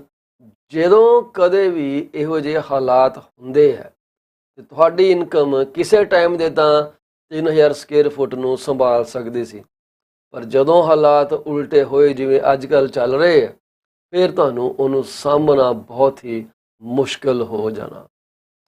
ਸੋ ਪਾਵਰ ਆਫ ਸੇਲਾਂ ਵੱਧ ਰਹੀਆਂ, ਉਹ ਜਿਉਂ-ਜਿਉਂ ਆਉਣੀਆਂ ਤਾਂ ਸਾਨੂੰ ਪਤਾ ਲੱਗਣਾ ਕਿ ਭਾਈ ਲੋਕਾਂ ਨੂੰ ਸੂਈ ਜਿਹੜੀ ਹੈ ਚੁੱਭਣੀ ਸ਼ੁਰੂ ਹੋ ਗਈ ਹੈ। ਸਾਡਾ ਇੱਕ ਵੈਬਸਾਈਟ ਹੈ ਜੀ GTA for sale homes.com। ਇਹਦੇ ਉੱਤੇ ਤੁਸੀਂ ਕਦੇ ਵੀ ਜਾ ਸਕਦੇ ਹੋ। ਇਹਦੇ ਉੱਤੇ ਅਸੀਂ ਤੁਹਾਡੇ ਵਾਸਤੇ ਇੱਕ ਲਿੰਕ ਰੱਖਿਆ, ਉਹ ਲਿੰਕ ਜਿਹੜਾ ਮੈਂ ਤੁਹਾਡੇ ਨਾਲ ਹੁਣੇ ਸ਼ੇਅਰ ਕਰੂੰਗਾ ਜੀ। ਤੁਸੀਂ ਉਹਦੇ 'ਤੇ ਥੋੜ੍ਹੀ ਜਿਹੀ ਤਵੱਜੋ ਜ਼ਰੂਰ ਦਿਓ, ਕਿਉਂਕਿ ਉਹ ਲਿੰਕ ਦੇ ਹਵਾਲੇ ਨਾਲ ਮੈਂ ਤੁਹਾਨੂੰ ਇਹ ਦੱਸਣਾ ਚਾਹੁੰਦਾ ਕਿ ਉੱਥੇ ਪਾਵਰ ਆਫ ਸੇਲ ਦੀਆਂ ਲਿਸਟਿੰਗਾਂ ਅਸੀਂ ਕੱਢ ਕੇ ਰੱਖੀਆਂ। ਆਹ ਵਾਲਾ ਲਿੰਕ ਇੱਥੇ ਲਿਖਿਆ ਪਾਵਰ ਆਫ ਸੇਲ ਹੋਮਸ। ਜਦੋਂ ਤੁਸੀਂ ਇੱਥੇ ਕਲਿੱਕ ਕਰੋਗੇ ਤੇ ਤੁਸੀਂ ਇਹ ਲਿਸਟ ਨੂੰ ਦੇਖ ਸਕਦੇ ਹੋ। ਆਹ ਮਕਾਨ ਜਿਹੜੇ ਹੈ ਇਸ ਵਕਤ ਇੱਥੇ ਪਾਵਰ ਆਫ ਸੇਲ ਦੇ ਵਿੱਚ ਲੱਗੇ ਹੋਏ ਆ। ਤੁਸੀਂ ਇਹਨੂੰ ਐਜ਼ ਲਿਸਟ ਵੀ ਦੇਖ ਸਕਦੇ ਹੋ, ਤੁਸੀਂ ਇਹਨੂੰ ਐਜ਼ ਫੋਟੋ ਗੈਲਰੀ ਵੀ ਦੇਖ ਸਕਦੇ ਹੋ। ਜਿਵੇਂ ਤੁਸੀਂ ਦੇਖੋਗੇ ਕਿ ਚੰਗੇ ਚੰਗੇ ਮਕਾਨ ਜਿਹੜੇ ਆ ਤੁਹਾਡੇ ਲੱਗੇ ਆ। ਠੀਕ ਹੈ ਜੀ। ਮੇਰਾ ਖਿਆਲ ਬਰਲਿੰਗਟਨ 'ਚ ਇੱਕ ਮਕਾਨ ਲੱਗਾ ਹੋਇਆ 11,49,000 ਦਾ, ਤੇ ਇਹ ਮਕਾਨ ਜਿਹੜਾ ਤੁਸੀਂ ਦੇਖੋ ਕਿ ਇੱਦਾਂ ਦਾ ਮਕਾਨ ਹੈ, ਬੰਗਲੋ ਲੱਗਦਾ। ਫੋਟੋ ਸ਼ਾਇਦ ਇਹਨਾਂ ਨੇ ਇੱਕੋ ਪਾਈ ਹੈ, but anyways so this is a house. ਇਹ ਪਾਵਰ ਆਫ ਸੇਲ ਦਾ ਮਕਾਨ ਆ। ਇਹ ਉਹ ਨਕਲੀ ਲਿਸਟਿੰਗਾਂ ਨਹੀਂ ਗਈਆਂ ਕਿ ਜਿਹੜੇ ਤੁਹਾਨੂੰ ਕਹਿ ਕੇ ਪਾਵਰ ਆਫ ਸੇਲ ਨਾ ਹੋਏ। If you read here it is 2 story bungalow ਨਹੀਂ ਜੀ, 2 ਸਟੋਰੀ ਹਾਊਸ ਹੈ, ਪਰ ਲੁੱਕ ਇਹਦੀ ਇੱਦਾਂ ਦੀ ਹੈ। ਸੋ ਇੱਕ ਕੰਡੋਮੀਨੀਅਮ ਹੋਮ ਹੈ ਜੀ, ਡੀਟੇਲਸ ਕੰਡੋਮੀਨੀਅਮ ਹਾਊਸ ਹੈ ਵਿਦ 3+1 ਬੈਡਰੂਮ। ਸੋ ਇੱਦਾਂ ਦੀਆਂ ਤੁਹਾਨੂੰ ਕਿੰਨੀਆਂ ਹੀ ਲਿਸਟਿੰਗਾਂ ਜਿਹੜੀਆਂ ਸਾਡੇ ਵੈਬਸਾਈਟ ਤੋਂ ਮਿਲ ਜਾਣੀਆਂ, ਅਤੇ ਤੁਸੀਂ ਇਹਨਾਂ ਨੂੰ ਐਜ਼ ਲਿਸਟ ਦੇਖ ਸਕਦੇ ਹੋ, ਐਜ਼ ਮੈਪ ਦੇਖ ਸਕਦੇ ਹੋ। ਇਹ ਦੇਖੋ ਇਸ ਵਕਤ ਇੰਨੇ ਕੁ ਮਕਾਨ ਸਾਡੇ ਸਾਹਮਣੇ ਪਾਵਰ ਆਫ ਸੇਲ ਦੇ ਉੱਤੇ ਲੱਗੇ ਹੋਏ। ਤੁਸੀਂ ਇਨਵੈਸਟਰ ਹੋ, ਤੁਸੀਂ ਖਰੀਦਣਾ ਚਾਹੁੰਦੇ ਹੋ, you are more than welcome to go to this link ਜਿਹੜਾ ਕਿ ਤੁਹਾਨੂੰ ਅਸੀਂ ਦੱਸਿਆ, ਜਿਹਦਾ ਨਾਮ ਹੈਗਾ ਜੀ power of sale home. Tab ਹੈਗੀ ਇੱਥੇ ਤੁਹਾਡੇ ਵਾਸਤੇ, feel free to click there and find your opportunity. So ਇਹ ਸਾਰੇ ਮਕਾਨ ਜਿਹੜੇ ਆ ਇਹ ਪਾਵਰ ਆਫ ਸੇਲ ਦੇ ਨਾਲ ਹੀ ਰਿਲੇਟਡ ਆ। ਜਦੋਂ ਇਹਨੂੰ ਕਲਿੱਕ ਕਰੋਗੇ ਇੱਥੇ ਆ, ਠੀਕ ਹੈ ਜੀ। ਸੋ ਇਹ ਤੁਹਾਨੂੰ ਮੈਂ ਥੋੜ੍ਹਾ ਜਿਹਾ ਦੱਸਣਾ ਸੀਗਾ ਕਿ ਇੱਥੇ ਇਹ ਅਵੇਲੇਬਲ ਹੈਗੇ ਆ ਡਾਟਾ ਤੁਹਾਡਾ, ਤੁਸੀਂ ਇਹਨੂੰ ਕਦੇ ਵੀ ਆ ਕੇ ਚੈੱਕ ਕਰ ਸਕਦੇ ਹੋ ਤਾਂ ਕਿ ਤੁਹਾਨੂੰ ਜਿਹੜੀ ਜਾਣਕਾਰੀ ਜਿਹੜੀ ਹੈ ਤੁਹਾਡੀ ਕਰੰਟ ਰਹੇ। ਜੇ ਤੁਹਾਡੀ ਕੋਈ ਗੱਲ ਬਣਦੀ ਹੈ by all means go connect with the agent or call me to arrange a private viewing for you and your family. So ਇਹ ਜਿਹੜੀਆਂ ਗੱਲਾਂ ਅਸੀਂ ਕਰਦੇ ਹਾਂ, ਇਹ ਇੰਨਾ ਕੁ ਡਾਟਾ ਅਸੀਂ ਤੁਹਾਡੇ ਨਾਲ ਸ਼ੇਅਰ ਕਰ ਦਿੰਦੇ ਹਾਂ ਕਿ ਸ਼ਾਇਦ ਤੁਸੀਂ ਖੁਦ ਵੀ ਰੀਅਲ estate ਦੇ ਜਿਹੜੇ ਨਾ ਮੈਵਰਿਕ ਜਾਦੂਗਰ ਬਣ ਸਕਦੇ ਹੋ। ਹੁਣ ਜਿਹੜੀ ਇਕੋਨੋਮਿਕ ਆਊਟਲੁੱਕ ਸਾਡੇ ਸਾਹਮਣੇ ਆ ਰਹੀ ਹੈ, RBC ਨੇ ਇੱਕ ਰਿਪੋਰਟ ਕੱਢੀ ਹੈ ਜਿਹੜੀ ਕਿ ਜਿਹਨੂੰ ਕਿ ਉਹ ਵੀਕਲੀ ਰਿਵਿਊ ਜਾਂ ਫੋਰਵਰਡ ਗਾਈਡੈਂਸ ਕਹਿੰਦੇ ਆ। ਉਹਨਾਂ ਦੀ ਰਿਪੋਰਟ ਦੇ ਹਵਾਲੇ ਤੋਂ ਜੇ ਆਪਾਂ ਗੱਲ ਕਰੀਏ, ਉਹ ਕਹਿੰਦੇ ਆ ਕਿ the record squeeze on Canadian labor market is unlikely to have loosened much in January. We look for a small increase in employment, roughly 5,000 workers, to add to the 176,000 surge in positions that played out over the period of 4 months. Employment ਵਧਣ ਦੇ ਹਲੇ ਵੀ ਕਹਿੰਦੇ ਆ ਆਸਾਰ ਦਿਖ ਰਹੇ ਆ। ਉਹ ਕਹਿੰਦੇ ਆ ਜਿਹੜਾ ਅਨਐਮਪਲੋਇਮੈਂਟ ਰੇਟ ਆ it can go up to 5.1%, ਜਿਹੜਾ ਕਿ ਹਲੇ ਵੀ ਮਲਟੀ ਡੈਕੇਡਸ ਲੋ ਹੈ in earlier in the summer, multi decade low ਹੈ ਜੀ ਇਨ ਅਰਲੀਅਰ ਸਮਰ। ਸੋ ਜੇ ਹੁਣ ਐਮਪਲੋਇਮੈਂਟ ਵੱਧਦੀ ਰਹੀ ਤੇ ਤੁਹਾਨੂੰ ਪਤਾ ਹੈ ਕਿ ਬੈਂਕ ਆਫ ਕੈਨੇਡਾ ਨੂੰ ਇਹ ਚੰਗਾ ਨਹੀਂ ਲੱਗਦਾ। ਬੈਂਕ ਆਫ ਕੈਨੇਡਾ ਨੇ ਜਿਹੜਾ ਹੁਣ ਮਾਰਚ ਦੇ ਵਿੱਚ ਉਹਨਾਂ ਦੀ ਰੇਟ ਅਨਾਊਂਸਮੈਂਟ ਹੋਣੀ ਹੈ, ਮੋਸਟ ਪ੍ਰੋਬੇਬਲੀ 25 ਬੇਸਿਸ ਪੁਆਇੰਟ ਦਾ ਵਾਧਾ ਫਿਰ ਵੀ ਕੀਤਾ ਜਾਣਾ। ਸੋ ਇਸ ਕਰਕੇ ਜੇ ਤੁਸੀਂ ਇਸ ਚੀਜ਼ ਤੋਂ ਚਿੰਤਿਤ ਹੋ ਕਿ ਤੁਹਾਡੇ ਮਕਾਨ ਦੀ ਸੇਲ ਉਦੋਂ ਪ੍ਰਭਾਵਿਤ ਹੋਏਗੀ, ਵੈਸੇ ਤਾਂ ਲੋਕੀ ਪਹਿਲਾਂ ਹੀ ਇਹਦੇ ਬਾਰੇ ਸੋਚਣਾ ਸ਼ੁਰੂ ਕਰ ਦਿੰਦੇ ਆ ਕਿ ਬਈ ਆਹ ਕੰਮ ਹੋ ਚੱਲਿਆ। ਤੋ ਰੇਟ ਜਿਹੜੇ ਆ ਪਹਿਲਾਂ ਹੀ ਥੱਲੇ ਆਉਣ ਲੱਗ ਜਾਂਦਾ ਇਨ ਐਂਟੀਸਪੇਸ਼ਨ। ਕੁਦਰਤੀ ਗੱਲ ਆ, ਹਰ ਇੱਕ ਬੰਦੇ ਨੂੰ ਫਿਕਰ ਆ, ਡਰ ਆ, ਨਵੇਂ ਮਕਾਨਾਂ ਦੀ ਜਿਹੜੀ ਅਪਰੇਜ਼ਡ ਵੈਲਿਊ ਆ ਉਹ ਵੀ ਪ੍ਰੋਪਰ ਨਹੀਂ ਆ ਰਹੀ ਤੇ ਰੀਸੇਲ ਦੀ ਤਾਂ ਕੀ ਆਉਣੀ ਆ ਪ੍ਰੋਪਰ। ਬਿਲਡਰ ਜਿਹੜੇ ਆ ਉਹ ਡਿਲੇ ਕਰ ਰਹੇ ਆ ਕਈ ਪ੍ਰੋਜੈਕਟ, ਕਈ ਐਕਸਟਰਾ ਲੈਵੀ ਚਾਰਜ ਕਰ ਰਹੇ ਆ। ਜੇ ਤੁਸੀਂ ਲੰਬੀ ਕਲੋਜ਼ਿੰਗ ਮੰਗਦੇ ਹੋ ਕਿ ਚੱਲ ਹਾਲਾਤ ਠੀਕ ਹੋ ਜਾਣ, ਜਿਹੜੇ ਕਿ ਸੰਭਵ ਨਹੀਂ। ਕਈ ਬਿਲਡਰਾਂ ਨੇ ਰੇਟ ਜਿਹੜੇ ਆ ਘਟਾ ਦਿੱਤੇ ਆ, 3-3 ਲੱਖ ਡਾਲਰ ਰੇਟ ਘਟਾ ਦਿੱਤੇ ਆ ਬਿਲਡਰਾਂ ਨੇ। ਪਿੱਛੇ ਜੇ ਕੋਈ ਮੈਂ ਖਬਰ ਪੜ੍ਹੀ ਸੀ, ਮੈਂ ਸ਼ਹਿਰ ਦਾ ਤੇ ਬਿਲਡਰ ਦਾ ਨਾਮ ਨਹੀਂ ਲੈਣਾ, ਪਰ ਬਹੁਤ ਹੀ ਜਾਣਿਆ ਮਾਨਿਆ ਬਿਲਡਰ ਹੈ ਜੀ। ਉਹਦਾ ਨਾਂ ਲੈ ਕੇ ਲੋਕੀ ਰੀਸੇਲ ਮਕਾਨ 50 ਸਾਲ ਬਾਅਦ ਵੀ ਵੇਚਦੇ ਆ ਤੇ ਕਹਿੰਦੇ ਜੀ ਫਲਾਣੇ ਬਿਲਡਰ ਦਾ ਬਣਾਇਆ ਹੋਇਆ ਮਕਾਨ ਆ। ਹੁਣ ਹੋਇਆ ਇਹ ਹੈ ਕਿ ਜਿਨ੍ਹਾਂ ਨੇ ਤਾਂ ਪਹਿਲਾਂ ਮਕਾਨ ਖਰੀਦ ਲਏ, ਉਹਨਾਂ ਲਈ ਮੁਸ਼ਕਿਲ ਇਹ ਆ ਗਈ ਕਿ ਉਹਨਾਂ ਨੇ ਮੰਨ ਲਓ 18 ਲੱਖ ਦੇ ਉੱਤੇ ਮਕਾਨ ਖਰੀਦੇ, ਉਹੀ ਮਕਾਨ ਅੱਜ ਬਿਲਡਰ 15 ਲੱਖ 14 ਲੱਖ ਦਾ ਵੇਚ ਰਿਹਾ। ਹਲੇ ਬਣੇ ਨਹੀਂ ਗੇ, ਬ੍ਰੈਂਡ ਨਹੀਂ ਮਕਾਨ। ਹੁਣ ਇਹਨਾਂ ਲੋਕਾਂ ਨੇ ਵੀ ਕਲੋਜ਼ਿੰਗਾਂ ਨਹੀਂ ਹਲੇ ਕਰਾਈਆਂ, ਸਿਰਫ ਐਗਰੀਮੈਂਟ ਇਨ ਪਲੇਸ ਆ, ਕੰਪਲੀਸ਼ਨ ਨਹੀਂ ਹੋਈ। ਪਰ ਉਹਨਾਂ ਦਾ ਜਿਹੜਾ ਫਿਕਰ ਆ ਬੜਾ ਹੀ ਜਾਇਜ਼ ਫਿਕਰ ਆ, ਉਹ ਇਹ ਹੈ ਕਿ ਭਾਈ ਜੇ ਇਹ ਕੰਮ ਹੋ ਗਿਆ ਤੇ ਅਸੀਂ ਕਿੱਦਾਂ ਇਹ ਚੱਕਰ ਚੋਂ ਬਾਹਰ ਨਿਕਲਾਂਗੇ। ਗੱਲ ਤੇ ਬਿਲਕੁਲ ਸਹੀ ਹੈ, ਕਿੱਦਾਂ ਨਿਕਲਣਗੇ ਬਾਹਰ ਉਸ ਚੱਕਰ ਤੋਂ। ਇਹ ਜਿਹੜੀ ਇਸ ਵਕਤ ਇੰਨੀ ਕੁ ਵੱਡੀ ਪ੍ਰੋਬਲਮ ਬਣ ਗਈ ਹੈ ਕਿ ਉਹ ਕਹਿੰਦੇ ਕਿ ਅਪਰੇਜ਼ਰ ਨੂੰ ਤਾਂ ਪੂਰਾ ਮੌਕਾ ਮਿਲ ਗਿਆ। ਉਹਨੇ ਪਹਿਲਾਂ ਹੀ ਜਿਹੜਾ 18 ਲੱਖ ਦਾ ਮਕਾਨ ਆ ਉਹਨੂੰ ਵੈਸੇ ਉਹਨੇ 14 ਲੱਖ ਤਾਂ ਪਹਿਲਾਂ ਦੇਖਣਾ, ਫਿਰ ਉਹਦੇ ਉੱਤੇ ਵੀ ਅਪਰੇਜ਼ਡ ਵੈਲਿਊ ਕਰਨੀ। ਇਸ ਲਈ very critical to be very careful. ਅੱਜ ਕੱਲ੍ਹ ਮੈਨੂੰ ਨਹੀਂ ਲੱਗਦਾ ਕਿ ਬਿਲਡਰ ਹਾਊਸਿਸ ਦੇ ਵਿੱਚ ਜਾਣ ਦਾ ਕੋਈ ਤੁਹਾਨੂੰ ਕੋਈ ਬੈਨੀਫਿਟ ਆ। ਮੇਰੇ ਹਿਸਾਬ ਨਾਲ ਰਿਸਕ ਫੈਕਟਰ ਜ਼ਿਆਦਾ, ਬੈਨੀਫਿਟ ਘੱਟ ਆ। ਠੀਕ ਹੈ, ਇਸ ਕਰਕੇ ਤੁਸੀਂ ਰੀਸੇਲ ਵੱਲ ਥੋੜ੍ਹਾ ਜਿਹਾ ਧਿਆਨ ਰੱਖੋ। ਰੀਸੇਲ ਤੁਹਾਡੇ ਸਾਹਮਣੇ ਆ, ਐਨਾਲਿਸਿਸ ਹੋ ਸਕਦਾ, ਮਾਰਕੀਟ ਵੈਲਿਊ ਕੱਢੀ ਜਾ ਸਕਦੀ ਹੈ, ਫਿਰ ਹੀ ਪਤਾ ਲੱਗੂਗਾ ਕਿ ਕੀ ਹੋਣਾ ਕੀ ਨਹੀਂ ਹੋਣਾ। ਅਸੀਂ ਇੱਕ ਬ੍ਰੇਕ ਲੈ ਕੇ ਮੁੜ ਕੇ ਵਾਪਸ ਆਉਂਦੇ ਹਾਂ। ਅਸੀਂ ਦੇਖਦੇ ਹਾਂ ਕਿ ਰੁਪਾਲੀ ਜੀ ਸਾਡੇ ਨਾਲ ਹਾਲੇ ਤੱਕ ਜੁਆਇਨ ਕਿਉਂ ਨਹੀਂ ਹੋਏ। ਜਾਇਓ ਨਾ, ਇੱਥੇ ਰਹੋ।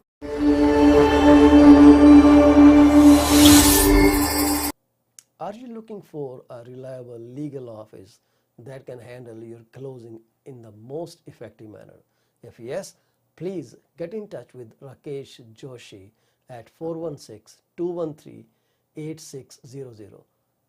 Joshi Law Office provides all the legal advices about real estate law, business law, immigration laws, notarization and affidavits, wills and trust. Give them a call today, 416-213-8600. Are you looking for reliable immigration services? If yes, contact Sukhi Paul at 647-296-4575 or office phone number 905-790-8877. They are located at 219-220 at 7956 Torban Road. It's right at the intersection of Torban Road and Steeles Avenue West. Contact them for all kind of visa services. Are you the breadwinner for your family? Have you ever considered if something were to happen to you, what would happen to your wife, to your children, to your parents? If not, this is the time to call Kamaljeet Bhola at 647-772-1481. She is an amazing insurance advisor working with Beyond Care Insurance Solutions in Brampton, Ontario. Find out what best you can do your family while you can. Do not put this thing off till tomorrow.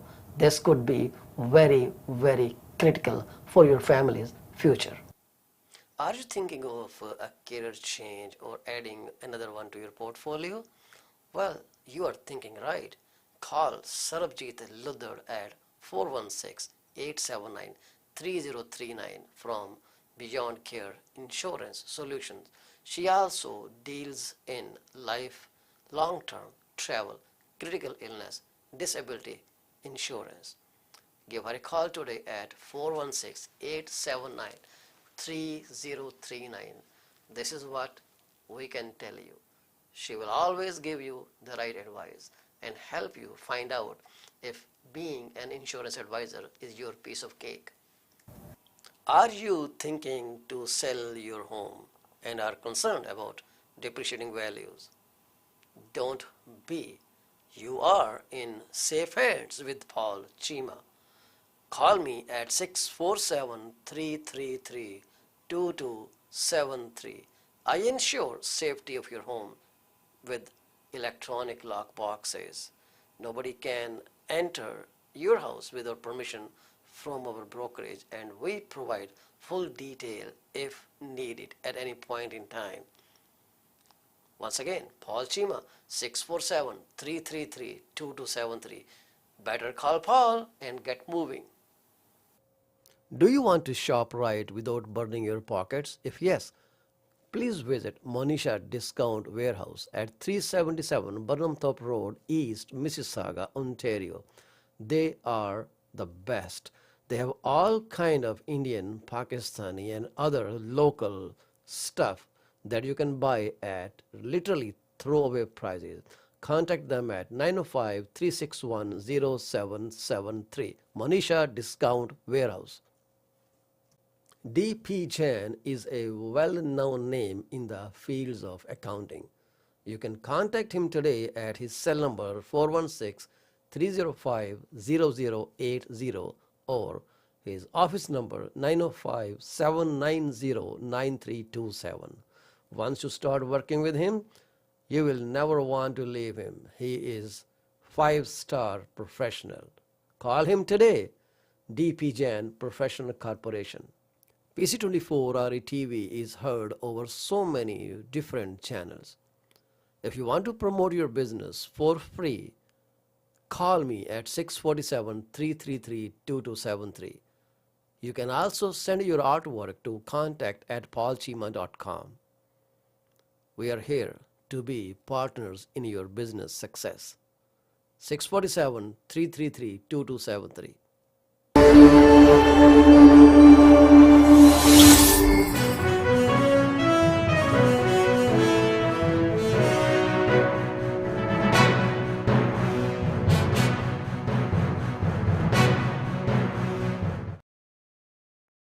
ਸਾਡੇ ਨਾਲ ਜੁੜ ਚੁੱਕੇ ਰੂਪਾਲੀ ਗੁਲਾਟੀ ਜੀ, ਇੱਕ ਬਹੁਤ ਹੀ senior advisor ਨੇ ਜੀ immigration ਦੇ ਮਸਲਿਆਂ ਉੱਤੇ, ਅਸੀਂ ਉਹਨਾਂ ਨੂੰ ਤੁਹਾਡੇ ਸਾਹਮਣੇ ਰੂਬਰੂ ਕਰਨਾ ਚਾਹਾਂਗੇ। ਤੁਹਾਡੇ ਕੋਈ ਸਵਾਲ ਹੋਣ ਤੁਸੀਂ ਸਾਨੂੰ ਡਾਇਰੈਕਟ ਕਾਲ ਕਰ ਸਕਦੇ ਹੋ ਜਾਂ ਫਿਊਚਰ ਦੇ ਵਿੱਚ ਉਹਨਾਂ ਨੂੰ ਸਿੱਧੇ ਤਰੀਕੇ ਨਾਲ ਕਾਲ ਕਰਕੇ ਪੁੱਛ ਸਕਦੇ ਹੋ। ਸਿਨਰਜੀ immigrations.com ਉਹਨਾਂ ਦਾ ਵੈਬਸਾਈਟ ਹੈ। ਅਸੀਂ ਉਹਨਾਂ ਨੂੰ ਹੁਣ ਤੁਹਾਡੇ ਸਾਹਮਣੇ ਰੂਬਰੂ ਕਰਾਂਗੇ ਜੀ। ਵੈਲਕਮ ਰੁਪਾਲੀ ਜੀ, ਕੀ ਹਾਲ ਚਾਲ ਨੇ? ਥੈਂਕ ਯੂ ਜੀ, thank you so much for inviting ਮੀ। ਜੀ ਇਹ ਸਾਨੂੰ ਫਖਰ ਹੈ ਕਿ ਤੁਸੀਂ ਸਾਨੂੰ ਹਾਂ ਕੀਤੀ, ਸਾਡੇ ਪ੍ਰੋਗਰਾਮ ਤੇ ਆਏ। ਤੁਹਾਡਾ ਦਾ ਐਕਸਪੀਰੀਅੰਸ ਦੇਖ ਕੇ ਚੱਕਰ ਆਉਣੇ ਸ਼ੁਰੂ ਹੋ ਜਾਂਦੇ ਆ। ਤੁਸੀਂ ਐਸੀ ਕੋਈ ਬਾਤ ਨਹੀਂ ਹੈ। ਤੁਸੀਂ ਐਜੂਕੇਸ਼ਨਲ ਪੈਨਲ ਤੇ ਵੀ ਹੋ ਕੁਈਨਜ਼ ਯੂਨੀਵਰਸਿਟੀ ਦੇ ਨਾਲ।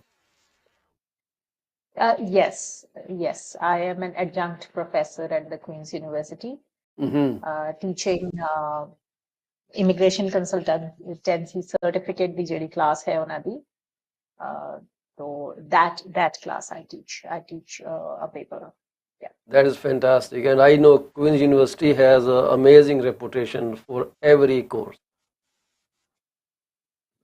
Yeah, they are pretty well reputed, and for immigration consultants who are Anglophones, it's pretty much the only place where you can get an immigration consulting certificate.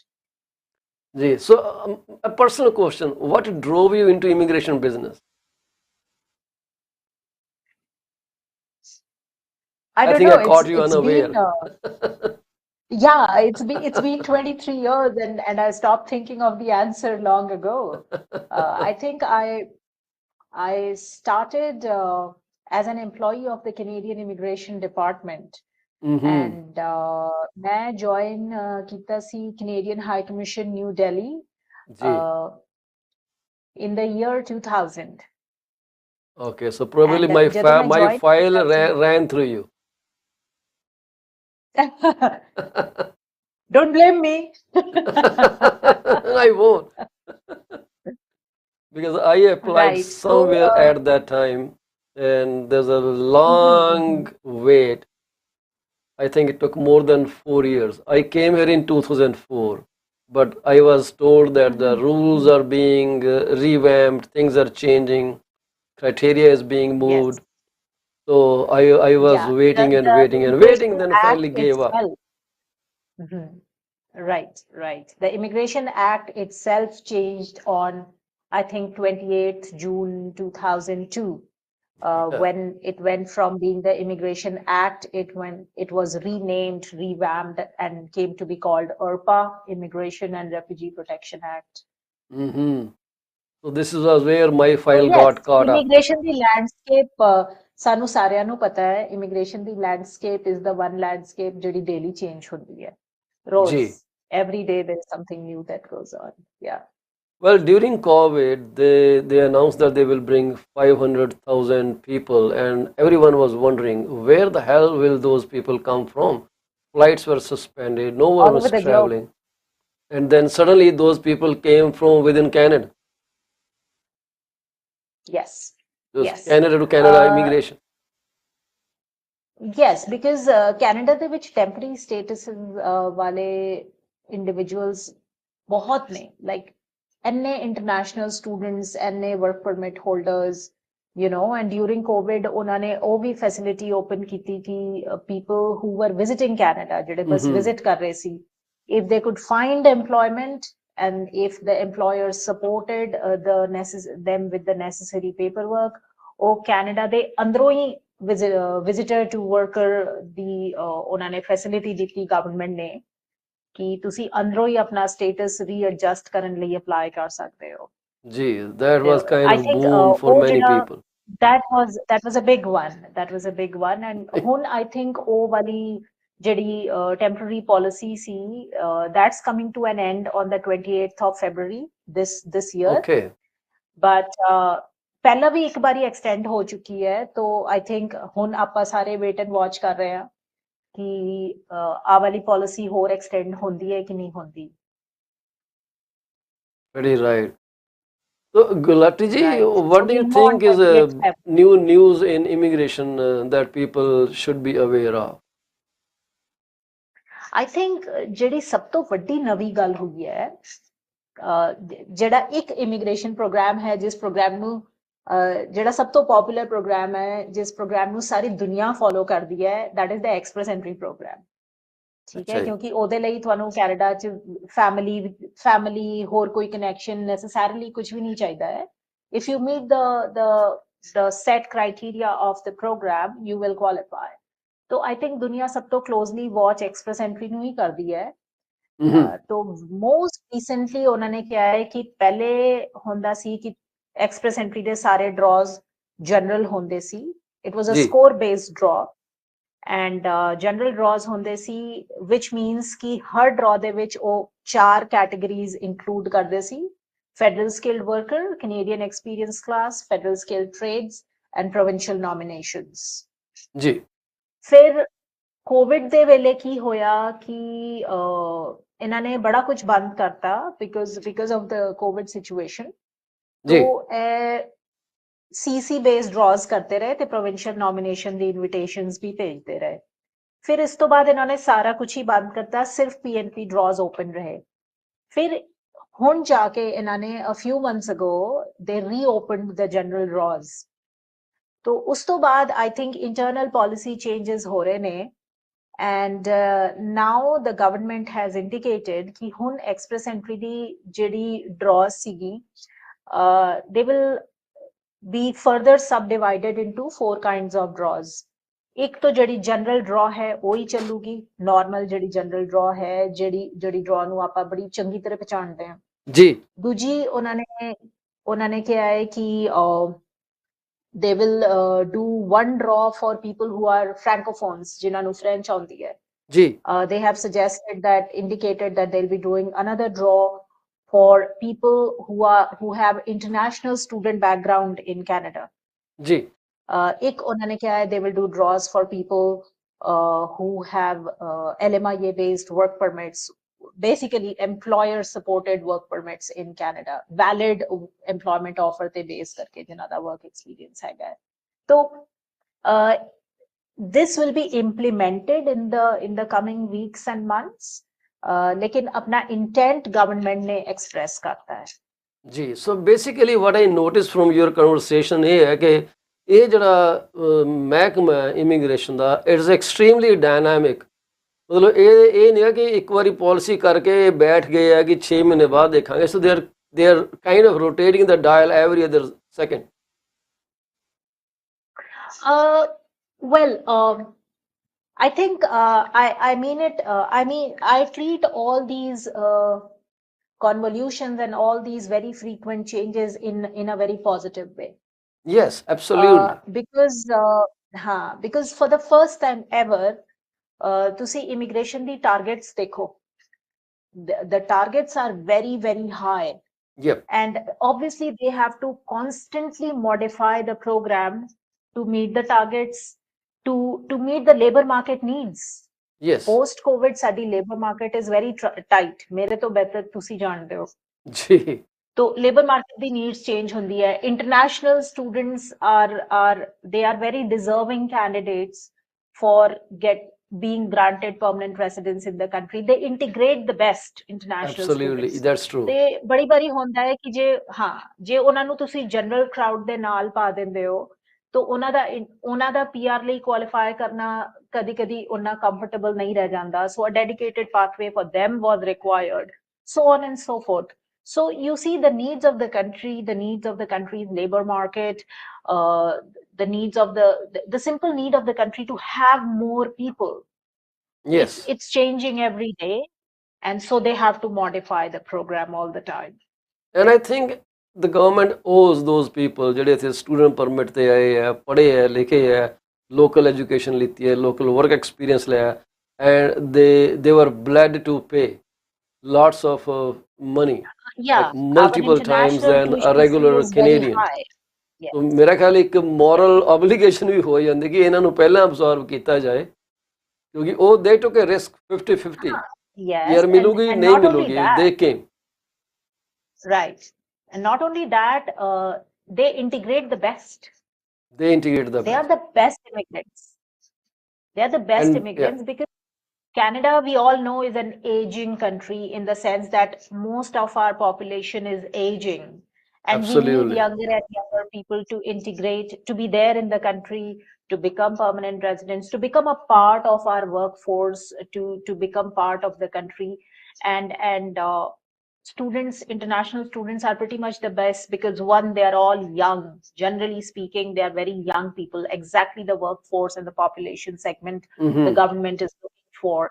Then secondly, they already have Canadian education. जी And while gaining education, they have also obtained some work experience. ਥੋੜਾ work experience ਉਹਨਾਂ ਦਾ ਪੜ੍ਹਾਈ ਕਰਨ ਤੋਂ ਬਾਅਦ ਹੁੰਦਾ ਹੈ, ਜਦੋਂ ਉਹਨਾਂ ਨੂੰ ਪੋਸਟ ਗ੍ਰੈਡ ਵਰਕ ਪਰਮਿਟ ਮਿਲ ਜਾਂਦੀ ਹੈ।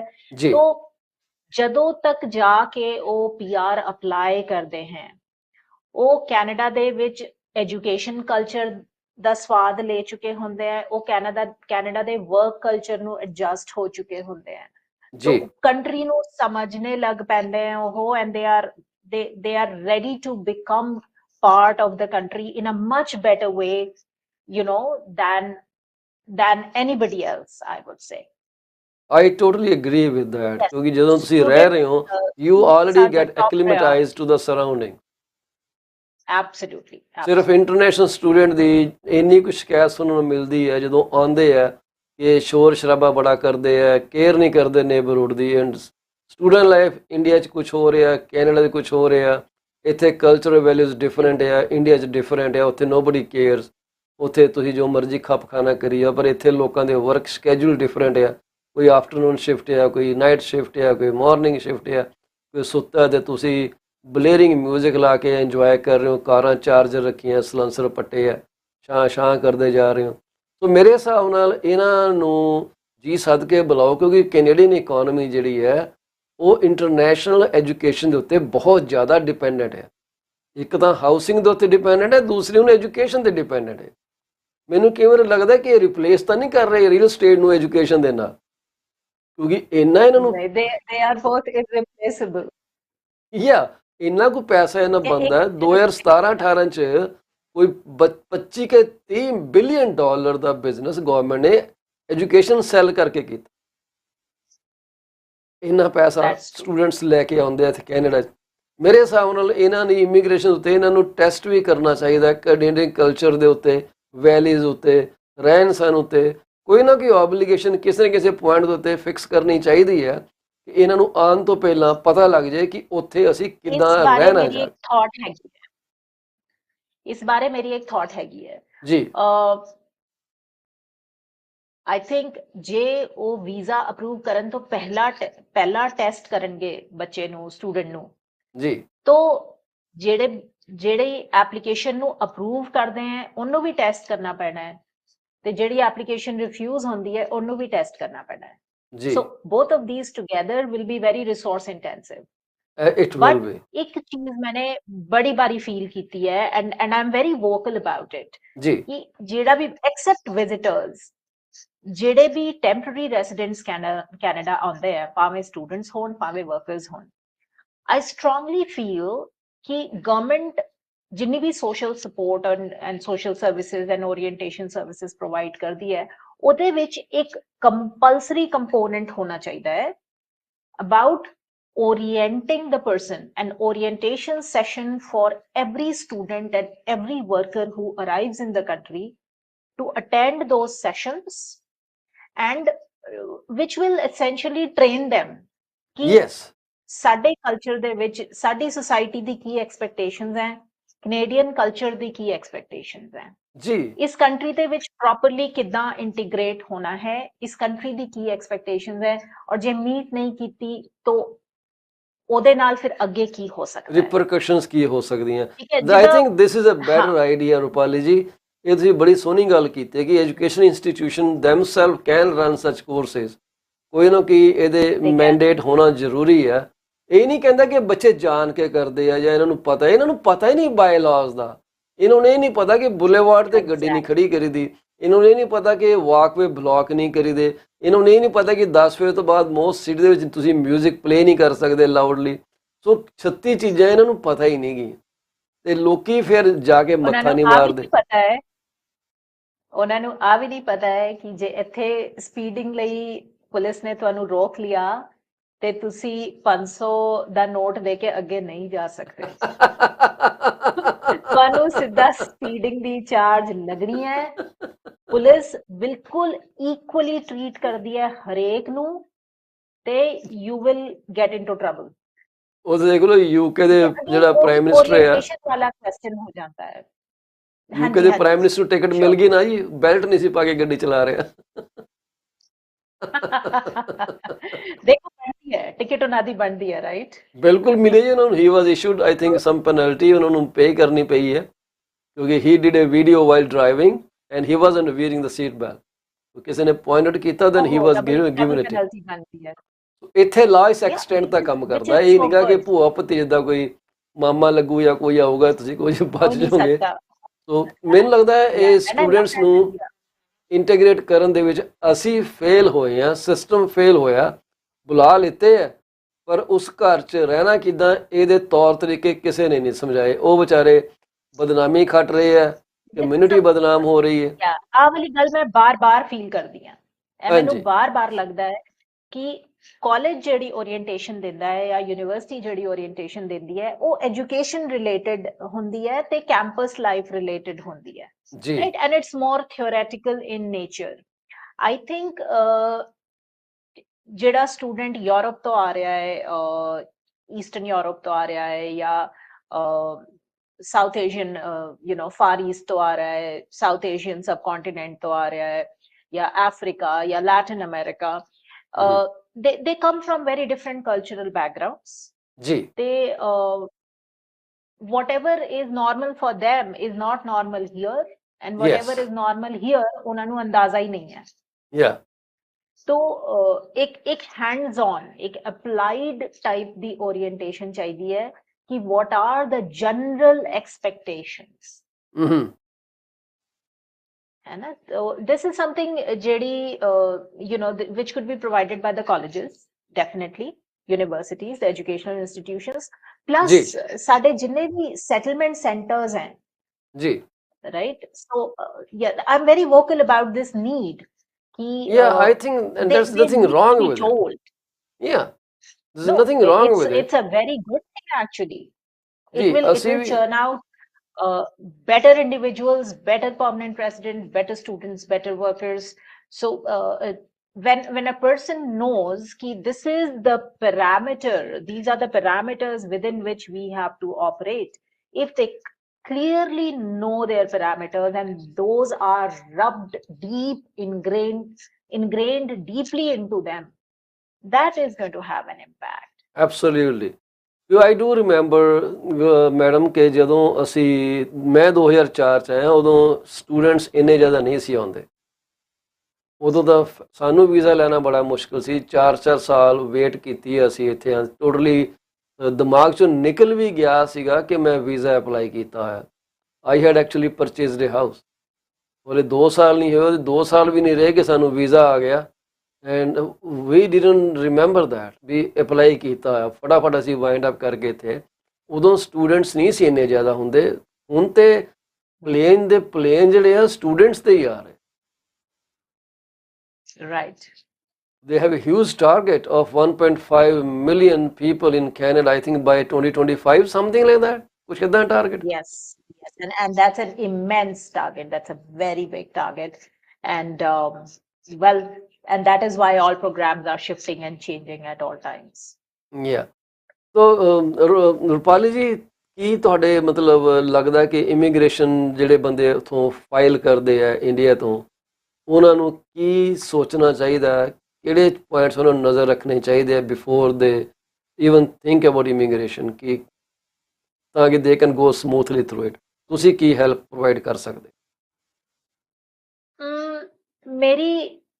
मेरा एक बड़ा फर्म प्रिंसिपल हैगा है कि I do not go with numbers, in the sense कि मैनू ਇਹ ਕਦੇ ਵੀ ਨਹੀਂ ਲੱਗਦਾ कि maximum to maximum applications ਕਰ ਦਈਏ।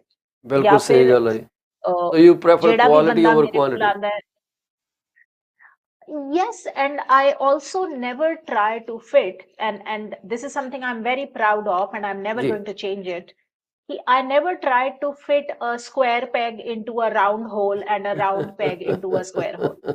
I don't try to do that।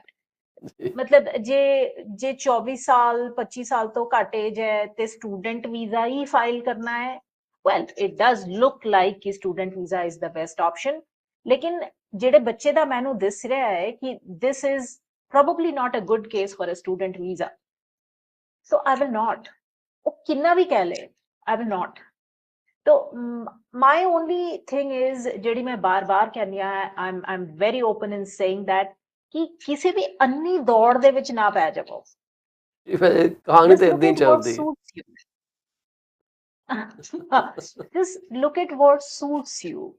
ਜਿੱਦਾਂ ਤੁਸੀਂ ਮੰਨ ਲਓ ਕੋਈ I'm thinking of an example here ਕਿ ਕੋਈ ਹੈਗਾ 22 23 24 ਸਾਲ ਦਾ ਮੰਨ ਲਓ ਬੱਚਾ ਹੈਗਾ ਹੈ, never been a great student, ठीक है, या फिर मान लो स्टूडेंट बहुत वधिया है मगर ਉਹਦੀ English up to the mark नहीं है, तो बच्चे की करते हैं बड़ी मेहनत कर करके दे ट्राई कि किसी तरह इंग्लिश का स्कोर आ जाए ते बस somehow खिंच के आपा हाँ IELTS क्लियर हो जाए ते somehow we should apply for a study permit।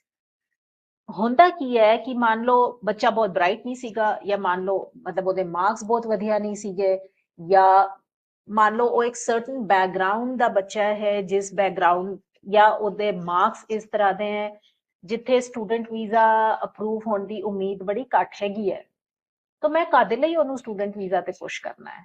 I don't. ਔਰ I really appreciate ਜਦੋਂ ਲੋਕੀ ਮੈਨੂੰ ਸਿੱਧਾ ਹੀ ਕਹਿ ਦਿੰਦੇ ਆ ਦੇਖੋ ਜੀ ਪੜ੍ਹਾਈ ਦੇ ਵਿੱਚ ਇੰਟਰਸਟ ਕੋਈ ਨਹੀਂ ਹੈ ਮੇਰਾ, लेकिन सारे कह रहे हैं कि तुहानू यही करना है, रास्ता शॉर्टकट काम करेगा और कुछ शॉर्टकट यही है, या फिर यू नो चूंकि सारे आही करी जाते हैं तो मैं भी आही करांगा।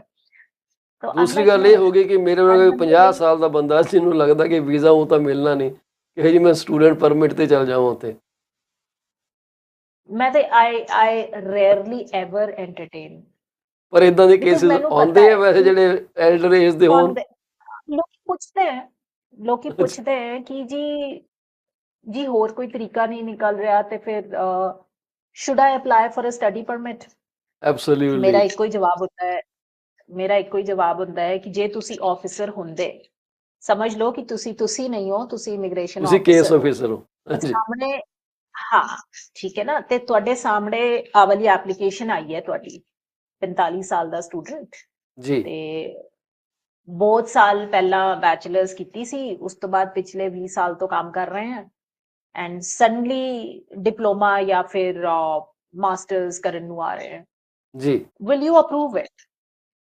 So they are able to answer it themselves, right? Absolutely, having said that ਐਦਾਂ ਨਹੀਂ ਕਿ mature students ਕਦੇ ਵੀ ਨਹੀਂ ਸਕਸੈਸਫੁਲ ਹੁੰਦੇ, ਜਿੱਦਾਂ ਤੁਸੀਂ ਦੇਖੋ ਲੋਕੀ ਐਗਜ਼ੈਕਟਿਵ MBAs ਕਰਨ ਨੂੰ ਆਉਂਦੇ ਹੈ, ਲੋਕੀ कदी स्पेशलाइजेशंस होंदी है which make complete sense, ठीक है ना, वो आंदे हैं। So but generally speaking when it comes to the student visa, I think formula बड़ा simple है, you have to look like a student। if you don't look like a student, who's going to give you a student that's visa? true, that is fabulous।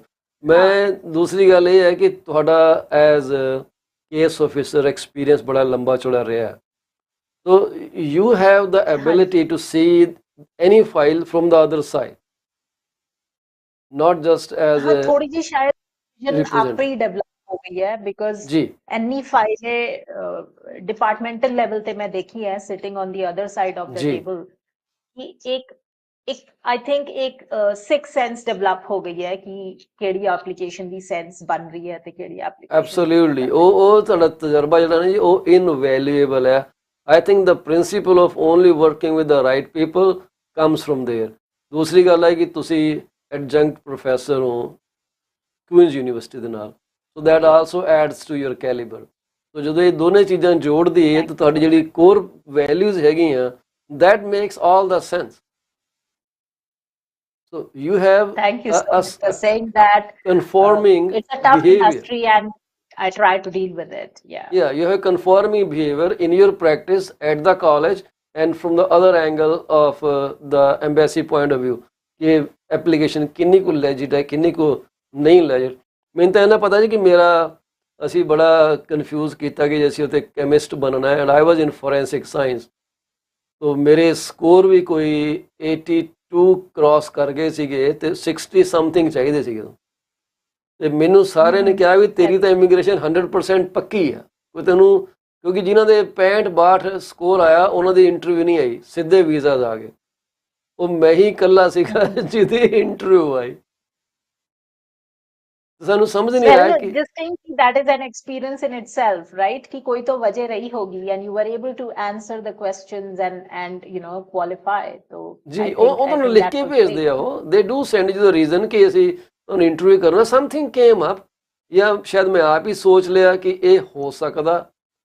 ਤੇ ਉਹ ਮੈਨੂੰ ਇਹ ਸੀ ਕਿ forensic science ਨੂੰ chemist ਦੇ ਨਾਲ ਕਿੱਦਾਂ ਰਿਲੇਟ ਕੀਤਾ ਜਾਏ, ਜਿਹੜੀ ਸਾਡੀ NOC ਲਿਸਟ ਸੀਗੀ ਉਸ ਟਾਈਮ ਦੀ, ਕਿਉਂਕਿ I filed as a under chemist category. ਤੇ ਮੈਨੂੰ ਉੱਥੇ ਬੁਲਾਇਆ ਗਿਆ ਤੇ ਇਟ ਹਾਰਡਲੀ ਟੁੱਕ 30 seconds to I think a minute or two, maybe a minute barely।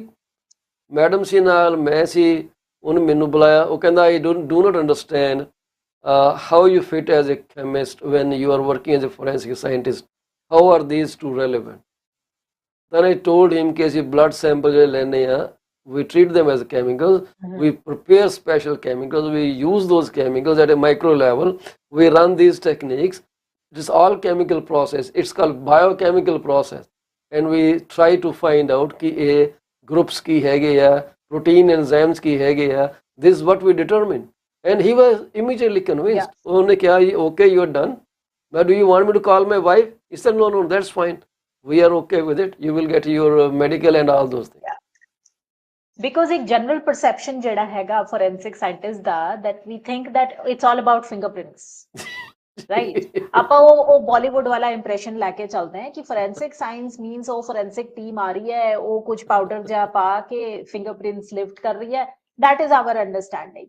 ਲੇਕਿਨ in depth ਜਦੋਂ ਤੁਸੀਂ forensic science ਨੂੰ ਦੇਖਦੇ ਹੋ ਤੇ the amount of interaction of chemical with biological it's goes all on, biochemical analysis। I begin to understand how technical it is।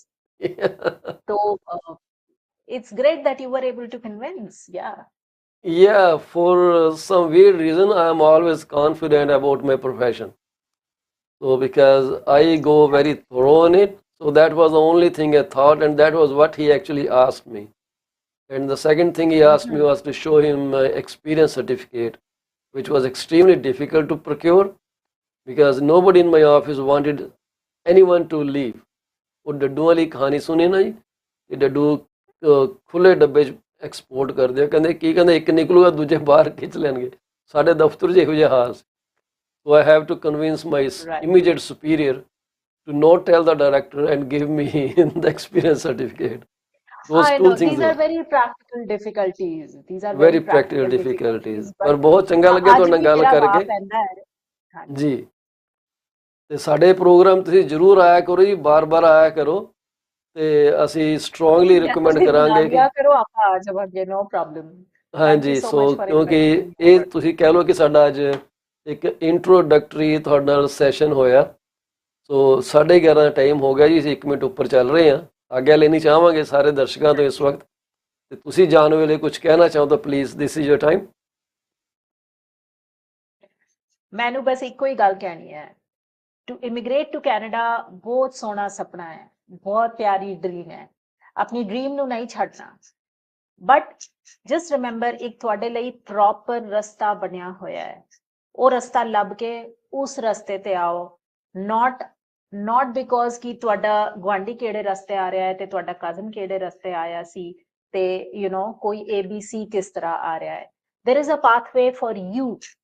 ਤੁਹਾਡੇ ਲਈ specifically ਜਿਹੜਾ ਰਸਤਾ ਹੈ, ਉਹ ਰਸਤਾ ਆਈਡੈਂਟੀਫਾਈ ਕਰੋ। And Canada is a welcoming country, but do the right thing, right, do the right thing. ਬਹੁਤ ਹੀ ਵਧੀਆ ਗੱਲ ਤੁਸੀਂ ਕੀਤੀ ਹੈ ਜੀ। ਤੁਹਾਡੇ ਲਈ ਨਹੀਂ। ਯਾ ਐਬਸੋਲੂਟਲੀ ਰਾਈਟ। ਤੋ ਇਹ ਸੀ ਸਾਡੇ ਨਾਲ ਜੁੜੇ ਹੋਏ ਰੂਪਾਲੀ ਗੁਲਾਟੀ ਜੀ ਫਰੋਮ ਸਿਨਰਜੀ ਇਮੀਗ੍ਰੇਸ਼ਨ। ਇਹਨਾਂ ਨੂੰ ਤੁਸੀਂ ਕੰਟੈਕਟ ਕਰ ਸਕਦੇ ਹੋ, ਇਹਨਾਂ ਦੇ ਨੰਬਰ ਹੈਗੇ ਆ 4162680596 info@synergyimmigration.com, SYNERGY immigration.com ਤੇ ਇਹਨਾਂ ਨੂੰ ਤੁਸੀਂ ਈਮੇਲ ਡ੍ਰੌਪ ਕਰ ਸਕਦੇ ਹੋ। They will promptly reply to you within the time frame they have. ਕਿਉਂਕਿ ਬਿਜ਼ੀ ਨੇ, ਚੰਗਾ ਕੰਮ ਕਰਦੇ ਆ, ਅਤੇ ਮੈਂ ਤੁਹਾਨੂੰ ਜ਼ਰੂਰ ਕਹੂੰਗਾ ਕਿ ਇਹਨਾਂ ਨੂੰ ਇੱਕ ਵਾਰੀ ਕੰਟੈਕਟ ਜ਼ਰੂਰ ਕਰਿਓ ਤਾਂ ਕਿ ਤੁਹਾਨੂੰ ਸਹੀ ਡਾਇਰੈਕਸ਼ਨ ਦਿੱਤੀ ਜਾ ਸਕੇ, ਨਾ ਕਿ ਤੁਹਾਨੂੰ ਕੋਈ ਮਿੱਠੀਆਂ ਗੋਲੀਆਂ ਦੇ ਕੇ ਇੱਦਾਂ ਭੰਬਲ ਭੂਸੇ 'ਚ ਪਾ ਦਿੱਤਾ ਜਾਏ ਕਿ ਮੁੜ ਕੇ ਤੁਸੀਂ ਇਮੀਗ੍ਰੇਸ਼ਨ ਤੱਕ ਹੀ ਵਿਜ਼ਿਟਰ ਵੀ ਆਉਣ ਜੋਗੇ ਨਾ ਰਹੋ ਕੈਨੇਡਾ ਦੇ ਵਿੱਚ। ਸੋ ਜਾਣ ਤੋਂ ਪਹਿਲਾਂ ਅਸੀਂ ਉਹਨਾਂ ਸਾਰੇ ਪਰਿਵਾਰਾਂ ਨਾਲ ਉਹਨਾਂ ਦੇ ਦੁੱਖ ਵਿੱਚ ਸ਼ਰੀਕ ਹੋਵਾਂਗੇ, ਆਪਣੇ ਡੀਪੈਸਟ ਸਿੰਪਥੀਜ਼ ਦਿਆਂਗੇ ਜਿਨ੍ਹਾਂ ਦੇ ਪਰਿਵਾਰ ਦਾ ਜੀ ਅੱਜ ਦੇ ਦਿਨ ਵਿਛੜ ਗਿਆ। ਪਰਮਾਤਮਾ ਵਿਛੜੀ ਰੂਹ ਨੂੰ ਸ਼ਾਂਤੀ ਬਖਸ਼ੇ, ਆਪਣੇ ਚਰਨਾਂ 'ਚ ਨਿਵਾਸ ਬਖਸ਼ੇ ਅਤੇ ਤੁਹਾਨੂੰ ਇਸ ਸਦਮੇ ਤੋਂ ਉੱਭਰਨ ਦੀ ਤਾਕਤ ਬਖਸ਼ੇ। ਕੱਲ੍ਹ ਮੰਗਲਵਾਰ ਨੂੰ ਅਸੀਂ ਹਾਜ਼ਰ ਹੋਵਾਂਗੇ ਤੁਹਾਡੇ ਨਾਲ। ਸਰਬਜੀਤ ਲੁੱਦੜ ਜੀ ਇੰਡੀਆ ਗਏ ਹੋਏ ਆ, ਵਿਆਹਾਂ 'ਚ ਬਿਜ਼ੀ ਹੈ।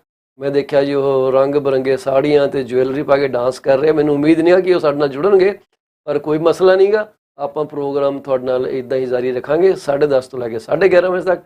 ਆਗਿਆ ਚਾਹੁੰਦੇ ਹਾਂ। ਵਾਹਿਗੁਰੂ ਜੀ ਕਾ ਖਾਲਸਾ।